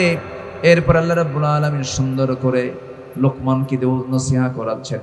সাইয়েদনা লোকমান এবার সন্তানকে বলছেন, সন্তান শোনো, আল্লাহর বড়ত্ব প্রকাশ তিনি করলেন। সন্তান করে যার টুকরা শোনো, গোটা পৃথিবীর মাঝে কোনো কিছুকে তুমি আড়াল করে আল্লাহর চোখ থেকে তুমি ফাঁকি দিতে পারবে না। আল্লাহর বড়ত্ব তিনি প্রকাশ করে বললেন, ইয়া বুনাইয়া ইন্নাহা ইতাকু মিসকালা হাববাতিন মিন খারদালিন ফাতাকুন ফি সাখরাতিন আও ফিস সামাওয়াতি আও ফিল আরদি ইয়াতি বিহা আল্লাহ। সবার চোখ ফাঁকি দেওয়া যাবে, কিন্তু আল্লাহর চোখ থেকে ফাঁকি পাওয়ার কোনো সুযোগ, আসতে ফাঁকি পাওয়ার কোনো সুযোগ নাই। আল্লাহ তাকে ধরে ফেলবেন। তুমি যত দূরেই থাকো না কেন। 2015 সালের দিকে আমি চলে গিয়েছিলাম সাউথ কোরিয়াতে। আমার একটা সফর ছিল। সাউথ কোরিয়ার মানুষগুলো কুকুর খায়। কি খায়? কুকুর খায়, শুকর খায়, পানির চাইতে মদ বেশি খায়। বৌদ্ধ ধর্মের মানুষ বেশি। কোরিয়া, তাইওয়ান, চীন, জাপান সব এগুলো সব বৌদ্ধ। এগুলো সব কি? বৌদ্ধ। চীন ও বৌদ্ধ। গোটা পৃথিবীতে বেশি সংখ্যক লোক হচ্ছে বৌদ্ধ ধর্মের। আমি কোরিয়াতে গেলাম। কোরিয়াতে যাওয়ার পর এক প্রবাসী আমাকে বলতেছে, হুজুর আমি এক মালিকের অধীনে চাকরি করি, সে বৌদ্ধ। আমি রমজান মাসে রোজা ছিলাম। দুপুরবেলা আমাকে আমার মালিক বলতেছে, তোর তো চেহারাতে ক্লান্ত মনে হচ্ছে, পানি খা। তো বললো, আমি তো রোজা আছি। তো রোজা কি? কাল্লা না খেয়ে থাকতে বলছে। কাল্লা না খেয়ে থাকতে বললে কি তোর না খেয়ে থাকা লাগবে নাকি? তুই খা। কিন্তু আমার আল্লাহ এমন আল্লাহ, এটা ফরজ করে দিয়েছেন। তাই তাহলে এই গ্লাসটা নিয়ে ঘরের মধ্যে যা, লুকায় খা, আল্লাহ দেখবেন। কি কথা কি বুঝতেছে? আমার আল্লাহ কি লুকায় দেখে না? মনে হয় দেখে। আস্তে করে আল্লাহ কি লুকানো দেখে না? আড়ালেও দেখে, আলোতেও দেখে, অন্ধকারেও দেখে, রাতেও দেখে, দিনেও। তিনি আমার কে? তিনি আমার আল্লাহ। সম্মানিত ভাইয়েরা, তাহলে আমরা আল্লাহকে ভয় করব আলোতে, অন্ধকারে, দিনে, রাতে। 1 ঘন্টা না 24 ঘন্টা? বলেন 1 ঘন্টা না 24 ঘন্টা? আমার আল্লাহর আনুগত্য হবে আমার 1 ঘন্টা না 24 ঘন্টা? শুধু 5 ওয়াক্ত নামাজে না, 24 ঘন্টায় সকল কাজে। 24 ঘন্টা সকল কাজে আমি আল্লাহকে আনুগত্য করব, আল্লাহর হুকুমকে আমরা মেনে চলব। লোকমান তার সন্তানকে এটাই বলছে। এরপরে নাম্বার 6 হলো, এবার সন্তানকে লক্ষ্য করে বলছেন, ইয়া বুনাইয়া। আবার বলছেন, আবার কি বলতেছেন? ইয়া বুনাইয়া, আমার কলিজার টুকরা, আমার আদরের দুলাল, আমার পরাণ জুড়ানো, আমার চক্ষু জুড়ানো সন্তানরা, তোমরা শোনো। ইয়া বুনাইয়া আকিমিস সালাতা ওয়া আমুর বিল মা'রুফ ওয়ানহা আনিল মুনকার ওয়াসবির আলা মা আসাবাকা ইন্না যালিকা মিন আজমিল উমুর। জোরে বলুন আল্লাহু আকবার। হে আমার কলিজার টুকরা সন্তান, নামাজ কায়েম করো। নামাজ কি? নামাজ কায়েম করো, নামাজকে সুন্দর করে ফেলো। নাম্বার আল্লাহ 6 নম্বরের পর আল্লাহ পাক লোকমানের এই ওয়াজটাকে সুন্দর করে তুলে ধরছেন। এরপরে বলছেন, আকিমিস সালাহ ওয়া আমুর বিল মা'রুফ। সৎ কাজের আদেশ দাও, সৎ কাজের আদেশ দাও। নামাজ কায়েম করো, সৎ কাজের আদেশ দাও। ঠিক একই কথা আল্লাহ রাব্বুল আলামিন রাষ্ট্রপতি যারা হবে, রাষ্ট্রপ্রধান যারা হবে, তাদেরকে লক্ষ্য করে বলছেন, আল্লাযীনা ইম্মাক্কান্নাহুম ফিল আরদি আকামুস সালাহ। রাষ্ট্রীয় ক্ষমতা যাদেরকে দেওয়া হবে, 1 নাম্বার তারা রাষ্ট্রীয় পর্যায়ে নামাজকে কায়েম করবে। নাম্বার 2 হলো তারা যাকাত আদায় করবে। আমার দেশে কি যাকাত প্রতিষ্ঠিত না সুদ প্রতিষ্ঠিত? বলেন, নামাজকে কায়েম আছে নাকি? নামাজও কায়েম নাই। নামাজ কায়েম কাকে বলে? নামাজ কায়েম তো সেটা কি বলে? এসপির পিছনে ওসিরা নামাজ পড়বে, এমপির পিছনে জনগণ নামাজ পড়বে, চেয়ারম্যানদের পিছনে মেম্বাররা নামাজ পড়বে, গ্রামের মাতব্বরদের পিছনে সমস্ত গ্রামের মানুষগুলো নামাজ পড়বে। এমন করে গোটা দেশে যখন প্রত্যেকটা জায়গায় অফিসে যখন নামাজটা জারি হয়ে যাবে, এমন করে আল্লাহ তাআলা নিজে কসম করে বলছে, আমি আল্লাহ সেই সমাজে সুন্দর রহমতের দরজা সবকিছু তাদের জন্য খুলে দেব। জোরে কোন সুবহানাল্লাহ। 54 বছর চলে গেল, মুসলমান শাসকদের শাসন করলো, আজ পর্যন্ত কেউ নামাজের একটা বিল তার আনতে পারলো না। আমরা সব দেখা শেষ করেছি। আমরা 71 থেকে নিয়ে আজকে 2025 সালে অনেকগুলো সরকারকে আমরা দেখেছি, তারা কোন আইন পাশ করতে না পারলেও জেনার আইন পাশ করেছে, মদের আইন পাশ করেছে, সুদের আইন পাশ করেছে। আমরা আর এগুলো দেখতে চাই না। আমরা আগামীর সরকারকে দেখতে চাই কোরআনের সরকার, নামাজের সরকার, ইসলামের সরকার। রাজি আছেন কারা কারা? হাত উঁচু করে দেখা। কেউ তো স্লোগান দেন না।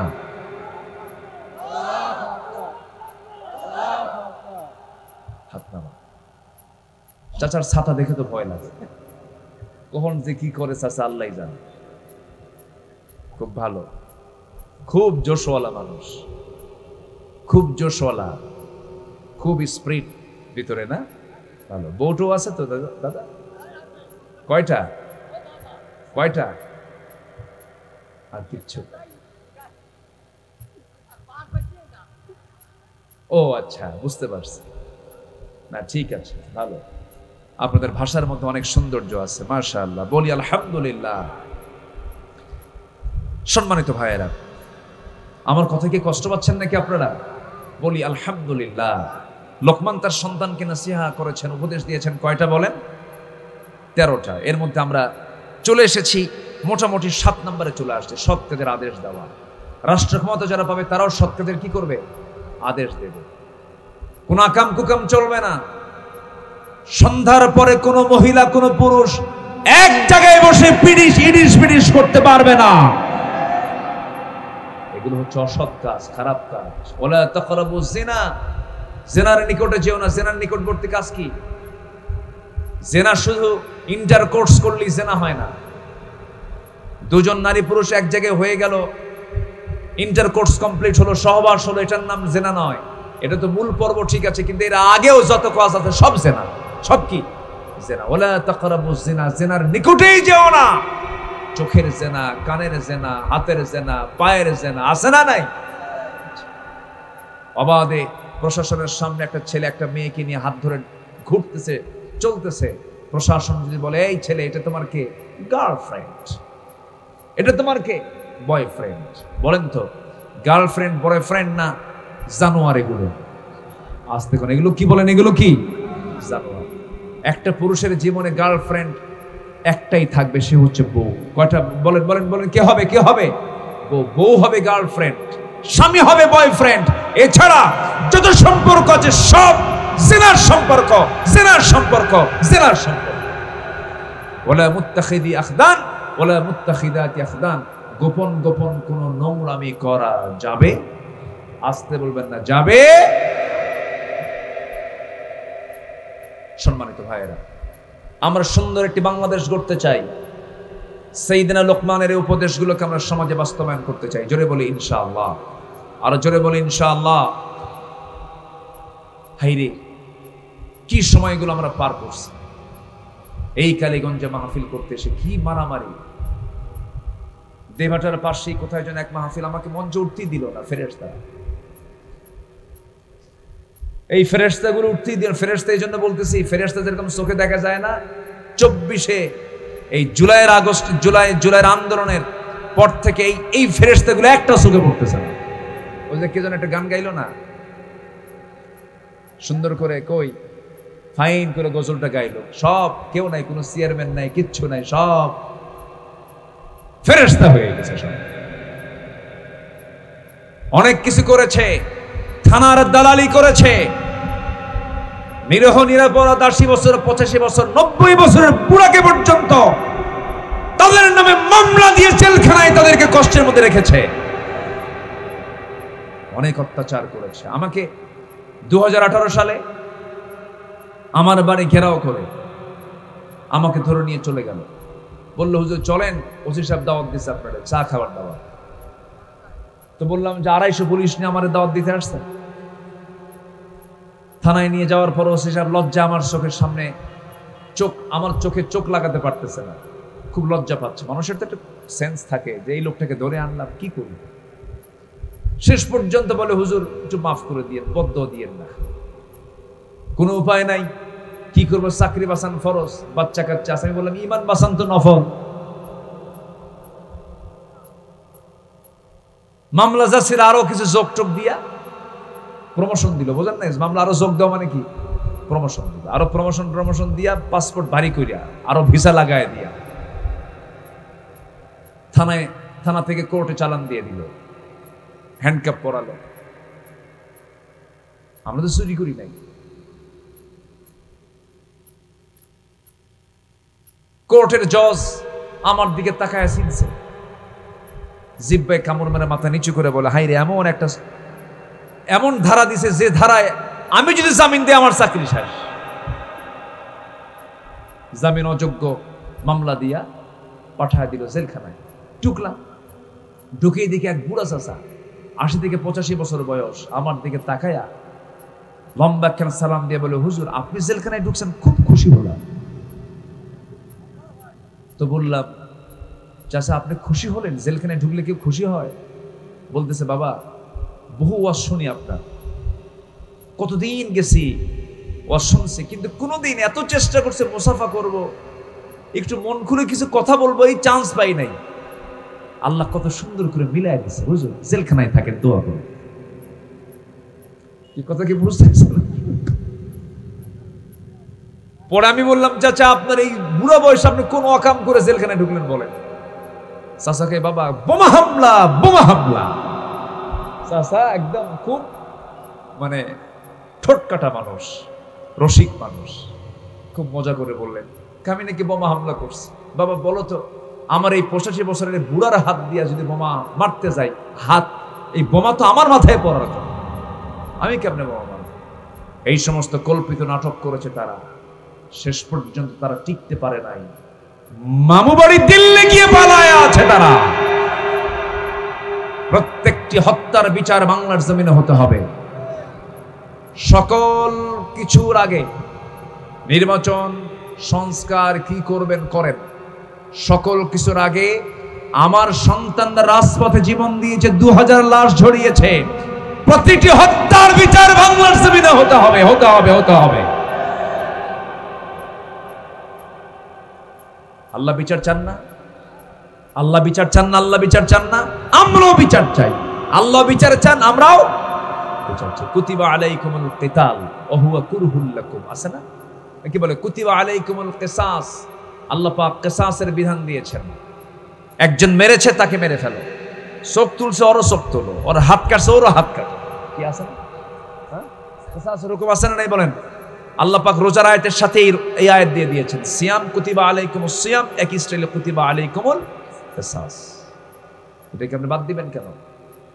সম্মানিত ভাইয়েরা, অনেক কথা একটু একটু করে, সব দিক থেকে একটু একটু করে বলতেছি। আমি খুবই খুশি যে কোনো লোকের কোনো ওঠা বসা নেই, নড়াচড়া নেই। খুব কি সুন্দর পিন পতন হয়ে, কোরআনের শ্রোতা হয়ে, কোরআনের ছাত্র হয়ে আমরা সবাই মনোযোগ দিয়ে শুনছি। বলি আলহামদুলিল্লাহ, জোরে বলি আলহামদুলিল্লাহ। আমার বন্ধুগণ, নাম্বার 8 হলো অসৎ কাজের বাধা দেওয়া। নাম্বার 9 হলো, বাবারা শোনো, ওয়াসবির আলা মা আসাবাক, বিপদে ধৈর্য ধরতে হবে বাবা। বিয়ে শাদী করবা, ধৈর্য ধরবে। ব্যবসা বাণিজ্য করবে, ধৈর্য ধরবে। মানুষ কোনো কথা, কটু কথা বলবে, ধৈর্যের পরিচয় দিবে বাবা। মানুষের সঙ্গে তর্কে জড়াবে না। বড়দেরকে তুমি অসম্মান করবে না। বিপদে ধৈর্যশীল হবে। ধৈর্য যোগ্যতা, ধৈর্য একটা বিশাল বড় গুণ। রাগ কোনো যোগ্যতা নয়, রাগ হলো অযোগ্যতার ব্যাপার। রাগের মধ্যে কোনো যোগ্যতা নাই। যোগ্যতা হলো কিসের ভিতরে বলেন? ধৈর্যের ভিতরে। ধৈর্য আনবো আমরা, দেখবেন রাগের মেজাজের ভারসাম্যহীন হয়ে দেখবেন কি সুন্দর সুখের সংসার। গত পরশুদিন একজন ফোন দিয়েছে আমাকে, মনে হয় মেবি জার্মানি থেকে আমাকে একজন ফোন দিয়েছেন। ফোন দিয়ে বলে, হুজুর দিন রাত আমি আপনার আলোচনা শুনি, আমি আপনার খুব ভক্ত, আমি নামাজও পড়ি, তাহাজ্জুদও পড়ি হুজুর, আমার বউটাও ভালো, কিন্তু কি যেন একটা রাগ আমার মাথায় চাপলো হুজুর, খুব খেপে গেছে, রেগে গেছি। হঠাৎ করে বউকে লক্ষ্য করে তালাক দিয়ে ফেলছি। বললাম, কেমন কি বলছেন বলেন? কোন জনের তালাক দিছেন? তালাক নামে আল্লাহ রাব্বুল আলামিন একটা সূরা নাযিল করে দিয়েছেন, সূরা তালাক। আপনি কি তালাক পদ্ধতি অবলম্বন করেছেন? বলেন হুজুর দেরি করি নাই। তালাক দেওয়ার সিস্টেম হলো 3 তুহুরে পবিত্র অবস্থায় তালাক দিতে হবে। তালাকটা দিতে হবে 3টার সময়, 3টে টাইমে দিতে হবে। আবার তালাকের আগে বৈঠকে বসতে হবে। কত সিস্টেম আছে, পদ্ধতি আছে, আল্লাহ পাক সম্পূর্ণ বলে দিয়েছেন। কারণ এই তালাকের এই অপশনটা আল্লাহ রাব্বুল আলামিন এই জন্য রেখেছেন, কারণ স্বামী স্ত্রীর সম্পর্ক দীর্ঘদিনের সম্পর্ক, বনিবনাট নাও হতে পারে, সমস্যা হতেই পারে, হতে পারে না, হতে পারে। আল্লাহ পাকের কাছে তালাক কিন্তু পছন্দের কোনো কাজ নয়, এটা নিকৃষ্ট একটা হালাল, নিকৃষ্ট কিন্তু হালাল, কিন্তু অপছন্দনীয়, এটা অসুলহু খায়র। কিন্তু আজকের সমাজে বহু পরিবার আছে তালাক দেওয়ার পরও সংসার করে খায়, মানে জেনা করে খায়। আছে কিনা বলেন? বিভিন্ন গ্রামে গঞ্জে দেখবেন কিছু কিছু পুরুষ আছে মুখের মধ্যে তালাক প্রায় নিয়ে আসে। একদিন এক মহিলা আমাকে ফোন দিয়ে বলে, হুজুর আমার স্বামী আমারে সকালেও তালাক দেয়, বিকেলেও তালাক দেয়, আমি কি আসি না নাই? কোন এটা একটা কোনো কথা? আমার বলে, হুজুর আমার স্বামী না সকালেও তালাক দেয়, বিকেলেও তালাক দেয়, আমি কি আসি না নাই? এগুলো কি ধৈর্য না রাগ? বলেন বলেন বলেন বলেন বলেন, ধৈর্য না রাগ? রেগে যাবেন তো সব শেষ হয়ে যাবে, ধ্বংস হয়ে যাবে। আজকে পলাশ সাহা নামে এক হিন্দু এএসপি, একজন পুলিশ কর্মকর্তা, পুলিশ সাহা কি পলাশ সাহা একজন হিন্দু কর্মকর্তা সুইসাইড করেছে, আত্মহত্যা করেছে। এটা কি ধৈর্য? আস্তে, এটা কি ধৈর্য? বলে তুলকু বিআইদিকুম, তুমি তোমার নিজের জীবনকে নষ্ট করে ফেললা। যে ব্যক্তি আত্মহত্যা করবে, যা দিয়ে সে আত্মহত্যা করবে তা দিয়ে আল্লাহ পাক তাকে আবার শাস্তি দিবে। আত্মহত্যা মুসলমান করতে পারে না, নিজের জীবনকে নাশ করতে পারে না। আপনার চোখকে আপনি নষ্ট করতে পারবেন না, আপনার হাতকে আপনি নষ্ট করতে পারবেন না, আপনার জীবনকে আপনি নষ্ট করতে পারবেন না। চিকিৎসার প্রয়োজন চিকিৎসা নিচ্ছেন না, এটার জন্য আল্লাহর আদালতে আপনাকে জবাব দিতে হবে। কি কথা কি বুঝতেছেন? এটা কার দেওয়া? বলেন এটা কার দেওয়া? এটাকে নষ্ট করা যাবে না, কখনো নষ্ট করা, যত্ন নিতে হবে। স্ত্রী নেবে স্বামীর যত্ন, স্বামী নেবে স্ত্রীর যত্ন। স্বামীর জন্য স্ত্রী সাজবে, আবার স্বামী তার স্ত্রীর জন্য সুন্দর করে দুর্গন্ধ কাপড় চোপড় পরে সামনে যাবে নাকি? হ্যাঁ, সাজবে। এটা হক, এটা অধিকার। রাগারাগি করা যাবে না, কখনো খেপে যাওয়া যাবে না। স্বামী রেগে গেছেন, বউটাকে ধৈর্যের পরিচয় দিতে হবে। দুইজনে খেপে গেলে আগুন লেগে যাবে। স্বামী খেপলে স্ত্রী থেমে যাবে, স্ত্রী খেপলে পরে স্বামী থেমে যাবে। এই কথাগুলো কি দরকার আছে না ভাই? বলেন তো। দরকার আছে। অসংখ্য সংসার ভেঙে যায়, তালাক দিয়ে ফেলে আবার সংসার করে জেনা হয়ে যায়। আমি সবার কাছে অনলাইনের মধ্য দিয়া, ভার্চুয়াল সহ যারা বসে আছেন সবাইকে আমি উদাত্ত আহ্বান জানাবো। একটা পরিবার হলো একটা রাষ্ট্রের গুরুত্বপূর্ণ একটা জায়গা। এই জায়গাকে আপনি শান্তিময় করে ফেলুন। ইসলাম দিয়ে পরিবারটাকে সুন্দর করে সাজিয়ে নেন। বউটাকে বোরকা পরায় দেন, বউটাকে পর্দার মধ্যে রেখে দেন, ধৈর্যের পরিচয় দিন। সন্তানের মা সে, এই হিসেবে আপনি তাকে সম্মান করুন। একটা নারী তার বাপ ছেড়ে, মা ছেড়ে, ভাই ছেড়ে, বোন ছেড়ে, একটা সম্পন্ন সংসার ছেড়ে দিয়া, বাপ মার সব কিছুর মায়া মহব্বত ছেড়ে সারা জীবনের জন্য আপনার কাছে চলে আসে। একটাবার ভেবে দেখেন তো, সে মেহমান না আপনি মেহমান? সেই তো মেহমানের মতো আপনার কাছে চলে আসছি। জীবন যৌবন আপনার কাছে উজাড় করে দিল, আপনি তাকে ধমক দিয়া মেরে দিলেন, তালাক মেরে দিলেন, তাকে মারলেন, শাসালেন।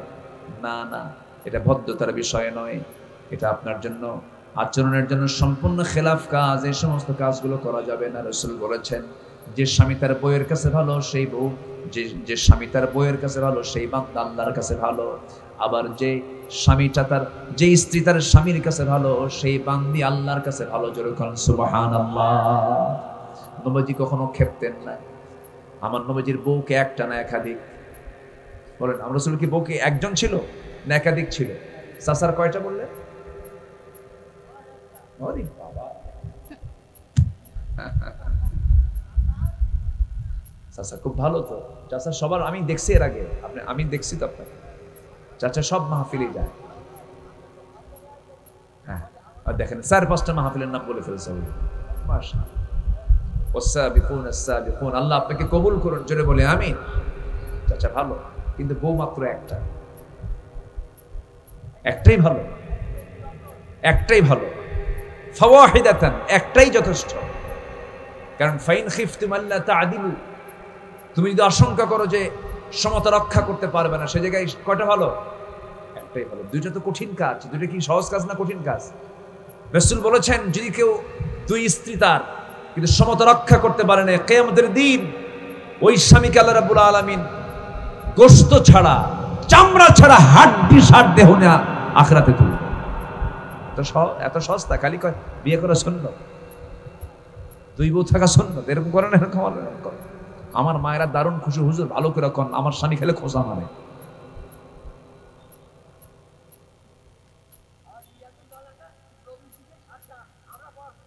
কাম সারছে দেখছে। হ্যাঁ জি ঠিক আছে, মাশাআল্লাহ। আল্লাহ যদি জায়েজ করেন, সেখানে কি নাজায়েজ করার কোন অধিকার কারো আছে? আমার রাসূল তো করেছেন, ঠিক আছে আমি বলতেছি। দেখেন রাসূল করেছেন, তার চরিত্র দেখেন। আমার নবীজির সামনে 4 স্ত্রী, কয় স্ত্রী বলেন? 4 স্ত্রী। 4 স্ত্রী কেউ টের পায় নাই রাসূল কাকে সবচেয়ে বেশি ভালোবাসেন। 4 স্ত্রী সে নবীর কাছে এসে বলছেন, হুজুর আপনার মুখে শুনতে চাই, কি শুনতে চাও বলো, তোমরা বলো। হুজুর আপনি বলবেন, আপনি 4 জনের মধ্যে আপনি কাকে সবচেয়ে বেশি ভালোবাসেন? বলেন তো প্রশ্নটা সহজ না জটিল? খালি জটিল না মহা জটিল? বলেন শুধু জটিল মহা জটিল? আমার নবীজি বললেন, যে প্রশ্ন তোমরা আমাকে করে ফেলেছো, এই প্রশ্নের জবাব দিতে আমার সময় লাগবে, আগামীকালকে সকালে দেবো, যাও তোমরা চলে যাও। 4 জনকে পাঠায়া দিলেন। সন্ধ্যা যখন হয়ে গেছে, অন্ধকার, আমার নবীজি প্রথমে আম্মা জান আয়েশার ঘরে ঢুকলেন। তার ঘরে ঢুকে সালাম দিয়ে বলছেন, আয়েশা আমি তোমাকে দারুণ লাইক করি, দারুণ পছন্দ করি, আমি তোমাকে 2টা খেজুর দিয়ে গেলাম, এবং তোমাকে আমি পছন্দ যে করি, আর লুকায় লুকায় যে 2টা খেজুর দিয়ে গেলাম, এই তথ্য যেন কোনো স্ত্রী কানে না যায়, আর কাচ্চা হুজুর আমি কাউকে বলবো না। আরো 2টা খেজুর নিলেন, দ্বিতীয় স্ত্রীর ঘরে গিয়ে একই কথা বললেন, তৃতীয় স্ত্রীর ঘরে গিয়ে 2টা খেজুর দিয়ে একই কথা বললেন। সমানভাবে 4 স্ত্রীর ঘরে গিয়ে একই কথা বলে 2টা করে খেজুর দিয়ে চলে আসলেন, আর বললেন, শোনো খবরদার কোন স্ত্রী কানে যেন এই তথ্য না যায়, এই খবর যেন না যায়, 2টা খেজুর তোমাকে দিয়ে গেছে, আমি তোমাকে ভালোবাসি। পরের দিন সকালবেলা বুক ভরা আশা নিয়ে 4 জন একসঙ্গে চলে গেছেন নবীর কাছে। হুজুর আপনি আজকে জানাতে চেয়েছেন কাকে সবচেয়ে বেশি ভালোবাসেন। রাসূল বলেছেন, গত রাত্রিতে আমি যার ঘরে 2টা খেজুর লুকায় দিয়ে আসছি, আমি তাকেই সবচেয়ে বেশি ভালোবাসি। যা জোরে বলি সুবহানাল্লাহ। কি কথা ক্লিয়ার? সমতা রক্ষা করতে হবে। আমার ভাইয়েরা, অনেক কথা একটু একটু করে বললাম, বিপদে ধৈর্য ধরবো আমরা। ম্যারেজ লাইফ, দাম্পত্যময় জীবন মানে সমঝোতার জীবন। ওই পুলিশ কর্মকর্তা পলাশ সাহা দুনিয়া থেকে বিদায় নিয়েছে, ছোট্ট একটা চিরকুটে কিছু লেখা লিখে গেছে। সে বলেছে, স্বর্ণগুলো বউকে দিয়ে দিবা, স্বর্ণগুলো বউকে দিবা, আর সম্পদগুলো সব মাকে দিয়ে দিবা, আর ভাইদের উপরে দায়িত্ব দিলাম, ভাইরা যেন আমার মাকে দেখে। তাহলে এখন চিন্তা করে দেখেন, এখানে সম্পদ নিয়ে কারাকারি আছে না নাই? কারাকারি আছে। বউয়ের সঙ্গে পড়ে নাই, মায়ের সঙ্গে পড়ে নাই, জীবনটাকে সুন্দর করে সাজিয়ে গুছিয়ে একজন বিসিএস ক্যাডার ভদ্রলোক, যদিও সে হিন্দু হোক না কেন, মানুষ তো, সে কি মানুষ না? তার তো একটা জীবন আছে। কেউ কারো জীবনকে তো কখনো ধ্বংস চায় না, ধ্বংস কামনা করতে চায় না। এই পুলিশ সাহা জীবনটা দিয়ে দিল, ধৈর্য না রাগ? বলেন বলেন বলেন বলেন বলেন বলেন, ধৈর্য না রাগ? লস কখনো করা যাবে না এটা। স্বামী খেপে গেছে, স্ত্রী থেমে যাবে। বাপ মা যদি আপনি দেখেন বাপ মা কোনো রাগারাগি করছেন, আপনি সামনে গিয়ে দাঁড়াবেন, বাবা রাগারাগি করো না, ম্যানেজ করে ফেলবেন, সুন্দর করে বলে ফেলবেন। কোথাও আপনি বসে গেছেন, মারামারি লেগেছে, ওই 2 জন লোকের মধ্যে সেই লোকটাই সবচেয়ে উত্তম, যে ধৈর্যের পরিচয় দিয়ে দাঁড়িয়ে থেকে বসে গেছে। ছাড় দিয়েছে যে আল্লাহ রাব্বুল আলামিন ধৈর্যশীলের সাথে আছেন। আল্লাহু আকবার বলো। আমি রাগের সাথে নাই, আমি কার সাথে আছি? ধৈর্যের সাথে আছি। আমার নবীজি প্রতিশোধ পরায়ণ ছিলেন না ক্ষমাশীল ছিলেন? বলেন বলেন বলেন বলেন, কি ছিলেন? ক্ষমাশীল ছিলেন। এই 16 বছরে যারা ক্ষমতায় ছিল তারা কি প্রতিশোধ পরায়ণ ছিল না ধৈর্যশীল ক্ষমাশীল ছিল? বলেন বলেন বলেন। 16 বছর ওরা কি নিছে? বাপে কিসে? বাপ মরছে 50 বছর আগে, সেই যদি বিচার বাংলার জমিনে হয়, টাটকা সন্তানরা শহীদ হয়েছে, তাদের বিচারও হতে হবে। প্রতিশোধ পরায়ণ হওয়া যাবে না, আমরা ক্ষমা করব। জোরে বলি ইনশাআল্লাহ। আপনি কি জানেন আপনি যদি কাউকে ক্ষমা করেন আল্লাহ আপনাকে ক্ষমা করবে? জোরে কোন সুবহানাল্লাহ। ওই কিসাসের মধ্যে আছে না, ওয়ালাকুম ফিল কিসাস। সুন্দর করে আপনি ধৈর্যের পরিচয় দিয়ে সংসার চালাবেন। বিপদের স্বামী ভালো, বিপদের স্বামী ভালো না, সুদিনের স্বামী ভালো। অভাবের স্বামীটা খারাপ, আবার সচ্ছলতার স্বামীটা ভালো, এমনটা হওয়া যাবে না। আমার বন্ধুগণ, বিপদে আপদে সুখে দুঃখে সবসময় স্বামীর পাশে স্ত্রী থাকবে, স্ত্রীর পাশে স্বামী থেকে যাবে। এটার নাম হলো সুখের সংসার। বলি আলহামদুলিল্লাহ। বিপদে ধৈর্য ধরতে হবে। নম্বর 10 হলো অহংকার বা অবজ্ঞা করা যাবে না, অহংকার প্রদর্শন করা যাবে না। এরপরে হলো নম্বর 11 হলো দম্ভ ভরে জমিনে চলাফেরা করা যাবে না। আল্লাহ রাব্বুল আলামিন এই সমস্ত কথাগুলো লোকমানের ওয়াজের মধ্য দিয়ে বিশ্ববাসীকে জানান দিয়েছেন। আল্লাহ রাব্বুল আলামিন সুন্দর করে বলছেন, ওয়ালা তুসাইর খাদ্দাকা লিন-নাসি ওয়ালা তামশি ফিল আরদি মারহান ইন্নাল্লাহা লা ইউহিব্বু কুল্লা মুখতালিন ফখুর واقصد في مشيك واغضض من صوتك إن أنكر الأصوات لصوت الحمير। জোরে বলুন আল্লাহু আকবার। নাম্বার 12 হলো চলাফেরায় মধ্যম পন্থা অবলম্বন করবে। রাস্তায় যখন হাঁটে, কিছু কিছু লোক আছে বুক উঁচু করে হাঁটে, রাস্তায় হাঁটার ভাব দেখে মনে হয় ওই একখান মাল আছে না, বুঝায় আমি একখান মাল। এরকম অহংকার করে দেখানো যাবে না, চলাফেরা করা যাবে না। আমার নবীজি যখন রাস্তায় দিয়ে হাঁটতেন তখন তার চোখের নজরটা সামনে থাকতো না, সবসময় তিনি নিচের দিকে 2 পায়ের বৃদ্ধাঙ্গুলের দিকে নজর দিয়ে দিয়ে হাঁটতেন। মাথাটা একটু নিচু করে 2 পায়ের বৃদ্ধাঙ্গুলের দিকে নজর দিয়ে দিয়ে হাঁটতেন। বিনয়ী হয়ে হাঁটতেন, আস্তে আস্তে করে হাঁটতেন, কদমটা আস্তে আস্তে করে ফেলতেন। আবার কিছু কিছু দেখবেন নেতা আছে, হাঁটার ভাবসাব দেখে মনে হয় আমি একখান মাল, আছে না নাই বলেন? এগুলো করা যাবে না। রাসূল এগুলো শিখিয়ে দিয়েছেন। সর্বশেষ যেটা, সেটা হলো কণ্ঠস্বরকে নিচু করা। যেটা আমি শুরু করেছিলাম, আওয়াজকে আমরা ক্ষীণ করব, ছোট্ট করব। সন্তান তার বাবার সামনে যখন কথা বলবে, বড় আওয়াজ না ছোট আওয়াজ? আস্তে কয়। কিন্তু আজকের সমাজে আজকে সন্তানের আওয়াজ বড় হয় না বাবার আওয়াজ বড় হয়? হ্যাঁ বলেন বলেন বলেন। বেটার আওয়াজ বড় হয় না বাপের আওয়াজ বড় হয়? এদিকে বেটা বলে, বেটাও বলে মাশাআল্লাহ, বেটা কত সুন্দর ডাক, এটা ভালো সাহিত্যের ভাষা তো এটা। বেটা বেটা বেটি এটা সাহিত্যের ভাষা, সমস্যা নেই। ছেলের আওয়াজটাই বেশি আজকে। বাপ বুড়ো হয়ে গেছি, শক্ত মেজাজ নিয়ে কথা বলে। আল্লাহ বলছেন কণ্ঠ ছোট করো। কণ্ঠ কি করো? কণ্ঠ ছোট করো, কণ্ঠের আওয়াজকে ছোট করো। ওয়াগদুদ মিন সাওতিক, আওয়াজটাকে ছোট করো। বাবার আওয়াজের উপরে সন্তানের আওয়াজটা বড় করো না।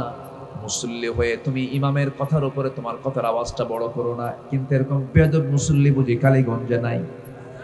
আসতে বলবেন না, সেনা নাই। আওয়াজ বড় হবে মুসল্লির না ইমামের? বলেন বলেন বলেন বলেন বলেন। একটা দরবারে বসেছেন, আওয়াজ বড় হবে মুরব্বীর না ছোট মানুষের? মুরব্বীর আওয়াজটা বড় হবে। কিন্তু আজকের সমাজে আমরা লক্ষ্য করে দেখি আওয়াজগুলো সব ছোটদের বড় হয়ে গেছে। মুরব্বীকে এক ধমক দিয়ে বলে, চাচা আপনি বসেন, কিছু কচু বসেন। এরকম আছে না নাই? সন্তানরা বাপকে দাম দেয় না, ছোটরা বড়দেরকে সম্মান করে না। রাসূল সোজা কথা বলে দিলেন, যে ব্যক্তি ছোটদেরকে স্নেহ করবে না, বড়দেরকে যারা সম্মান করবে না, ফালাইসা মিন্না, সে আমার উম্মতি না। সে আমার কি না? যে বেয়াদব সে আমার কেউ না। সে আমার কি? কেউ না, কেউ না, কেউ না। এই জন্য আমরা আদব বলা হব। জোরে বলি ইনশাআল্লাহ, আরো জোরে বলি ইনশাআল্লাহ। আমার ভাইয়েরা, আমার নবীজি বাপকে পান নাই, আমার নবীজি মাকে পান নাই। জন্মের আগে বাপ চলে গেছেন, জন্মের পর পর মা চলে গেছেন। দুধটা পর্যন্ত কিসমতে জোটে নাই আমার নবীর জীবনে। আমার নবীজি সিঙ্গেল ইতিম না ডাবল ইতিম? বলেন বলেন বলেন। ডাবল এতিম ছিলেন। আমার নবীজির জীবনটা নিয়ে একটু পড়াশোনার চেষ্টা করবেন, কি অসহায় জীবন তার ছিল। সন্তান জন্ম নিলে পরে পৃথিবীতে সবচেয়ে বেশি খুশি হয় হলো বাবা। কে খুশি হয়? মার পরেই বাবা খুশি হয়ে যান। আম্মা যান, আমার নবীজির মা আমেনা যখন সন্তানরা ভূমিষ্ঠ করেন, আমার নবী যখন পৃথিবীর জমিনে চলে আসেন, সন্তান দেখে আমিনার কষ্ট আরো বাড়তে থাকলো।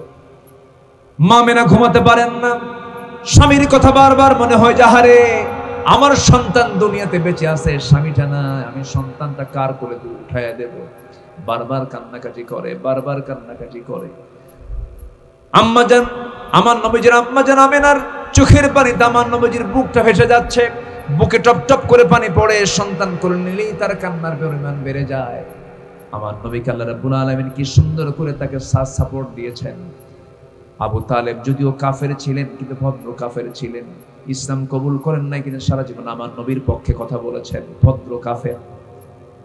এই আবু তালেব একদিন বলছে, ভাতিজা মুহাম্মদ শোনো, কোন এক চাঁদনি রাতে তোমার বয়স যেদিন 3 দিন পূর্ণ হলো, আমি তোমার ঘরে তোমাকে দেখার জন্য আমি তোমাদের ঘরে রওনা দিলাম। দরজা দিয়ে ঢুকলাম ভিতরে, তোমার মা তোমার কাছে নাই, তোমাকে খোলা আকাশের নিচে, চাঁদনি আকাশের নিচে বসায় রেখেছে। বসায় রেখে তোমার মা একাকি দূরে দূরে বসে ডুকরে ডুকরে কাঁদতেছিল।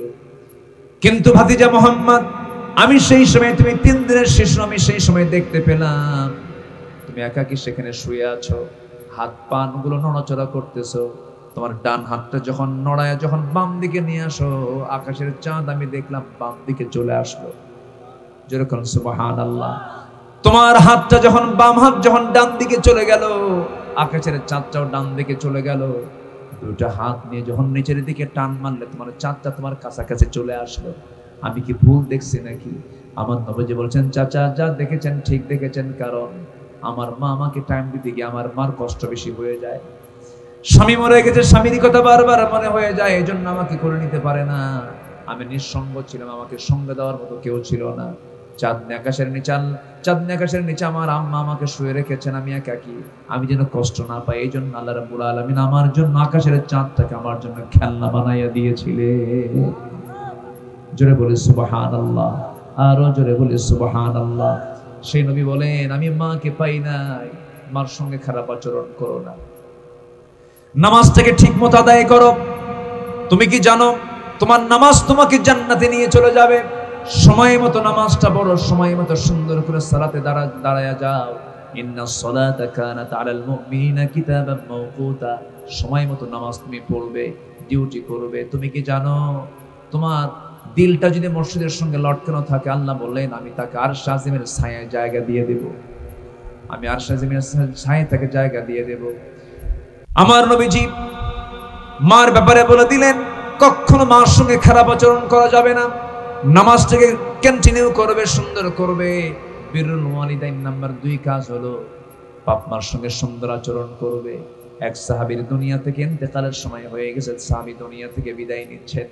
এমন সময় নবীর কানে সংবাদ আসলো, মুখ সাহাবী দুনিয়া থেকে বিদায় নিচ্ছে, কিন্তু মুখে কালেমা বের হচ্ছে না। নবীজির কানে যখন এমন সংবাদ চলে এলো, রাসূল বললেন, দেখো তো ওই সাহাবীর মা বেঁচে আছে নাকি? হ্যাঁ বেঁচে আছে। তার মাকে আমার সামনে ডেকে আনো। মাকে ডেকে আনা হলো। বললেন, ও আলকামার মা, আপনার সন্তান তো দুনিয়া থেকে বিদায় হয়ে যাচ্ছে, আপনার মন কেমন বলছে বলেন, আপনি কি মন খারাপ করে আছেন নাকি? মা সঙ্গে সঙ্গে বলে ফেলতেছে, ইয়া রাসূলুল্লাহ, আমার সন্তানের প্রতি আমি নাখোশ, আমি নারাজ। বিয়ের আগে ভালো ছিল, কিন্তু বিয়ের পরে সে শুধু বইয়ের কথা শুনতো, আমি তাকে মানবো, আমি তাকে মাফ করবো না, আমি তাকে ক্ষমা করতে পারবো না। রাসূল বলেন, আপনার আলকামার মা, আপনার সন্তানের মা, আপনি দয়া করে আপনার সন্তানকে ক্ষমা করে দিন, আমি ক্ষমা করতে পারবো না। রাসূল দ্বিতীয়বার কিচ্ছু বললেন না, শুধু বললেন, সাহাবায়ে কেরামকে লক্ষ্য করে বললেন, সাহাবীরা জ্বালানি সংগ্রহ করো, আগুন সংগ্রহ করো। সঙ্গে সঙ্গে সাহাবীর মা বলছেন, ইয়া রাসূলুল্লাহ, আগুন সংগ্রহ করে কি করবেন? রাসূল বললেন, অবাধ্য সন্তানকে আগুনে জ্বালিয়ে ভস্ম করে দেব। সঙ্গে সঙ্গে আলকামার মার চোখের কোনা বেয়ে টপ টপ করে পানি পড়ছে, আর কেঁদে কেঁদে বলছেন, ইয়া রাসূলুল্লাহ, যে সন্তানকে লালন পালন করলাম, যে সন্তানকে 9টি মাস পেটের মধ্যে লালন করলাম, ধারণ করলাম, ডেলিভারির যন্ত্রণা সহ্য করলাম, দুগ্ধপান করার কষ্ট সহ্য করলাম, সেই সন্তানকে চোখের সামনে আগুনে পড়বেন আমি কি সহ্য করতে পারবো নাকি? আমার সন্তানের সকল বেয়াদবি আমি তার মা হয়ে মাফ করে দিলাম। ওই দিক থেকে ওই সাহাবীর কণ্ঠ থেকে বের হচ্ছে আশহাদু আল্লা ইলাহা ইল্লাল্লাহ। বাপ মা গুরুত্বপূর্ণ একটা জায়গা। আমার নবীজি মেরাজে গেছেন, এক সাহাবীর কণ্ঠ রাসূল শুনতে পেলেন।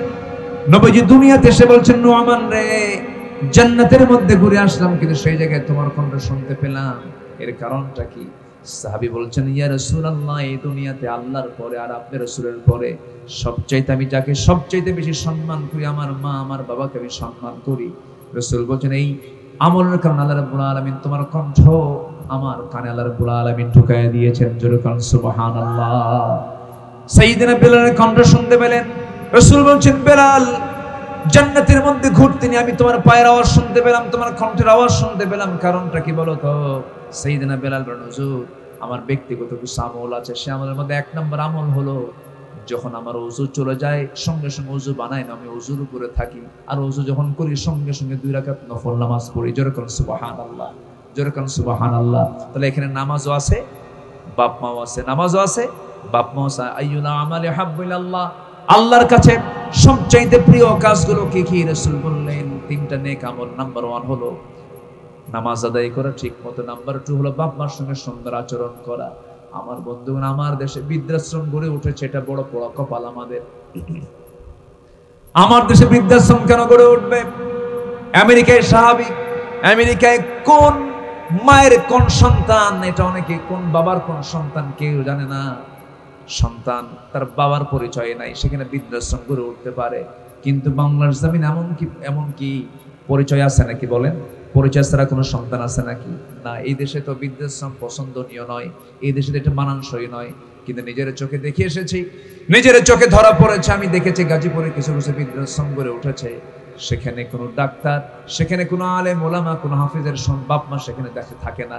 সেখানে যা কিছু আমি দেখেছি, যারা দিন শিক্ষা অর্জন না করেছে সেই সমস্ত সন্তানদের বাপ মা সেখানে বৃদ্ধাশ্রমে রেখে আসছে। একজনকে প্রশ্ন করলাম, মা, আপনি বুড়া বয়সে এই জায়গায় কেন? আপনি কোথায় বাড়ি আপনার? বনানী। আপনার ছেলে কি করে? বড় ডাক্তার। আরেকজন বৃদ্ধ চাচাকে প্রশ্ন করলাম, বললাম, চাচা, আপনি এই জায়গায় কেন?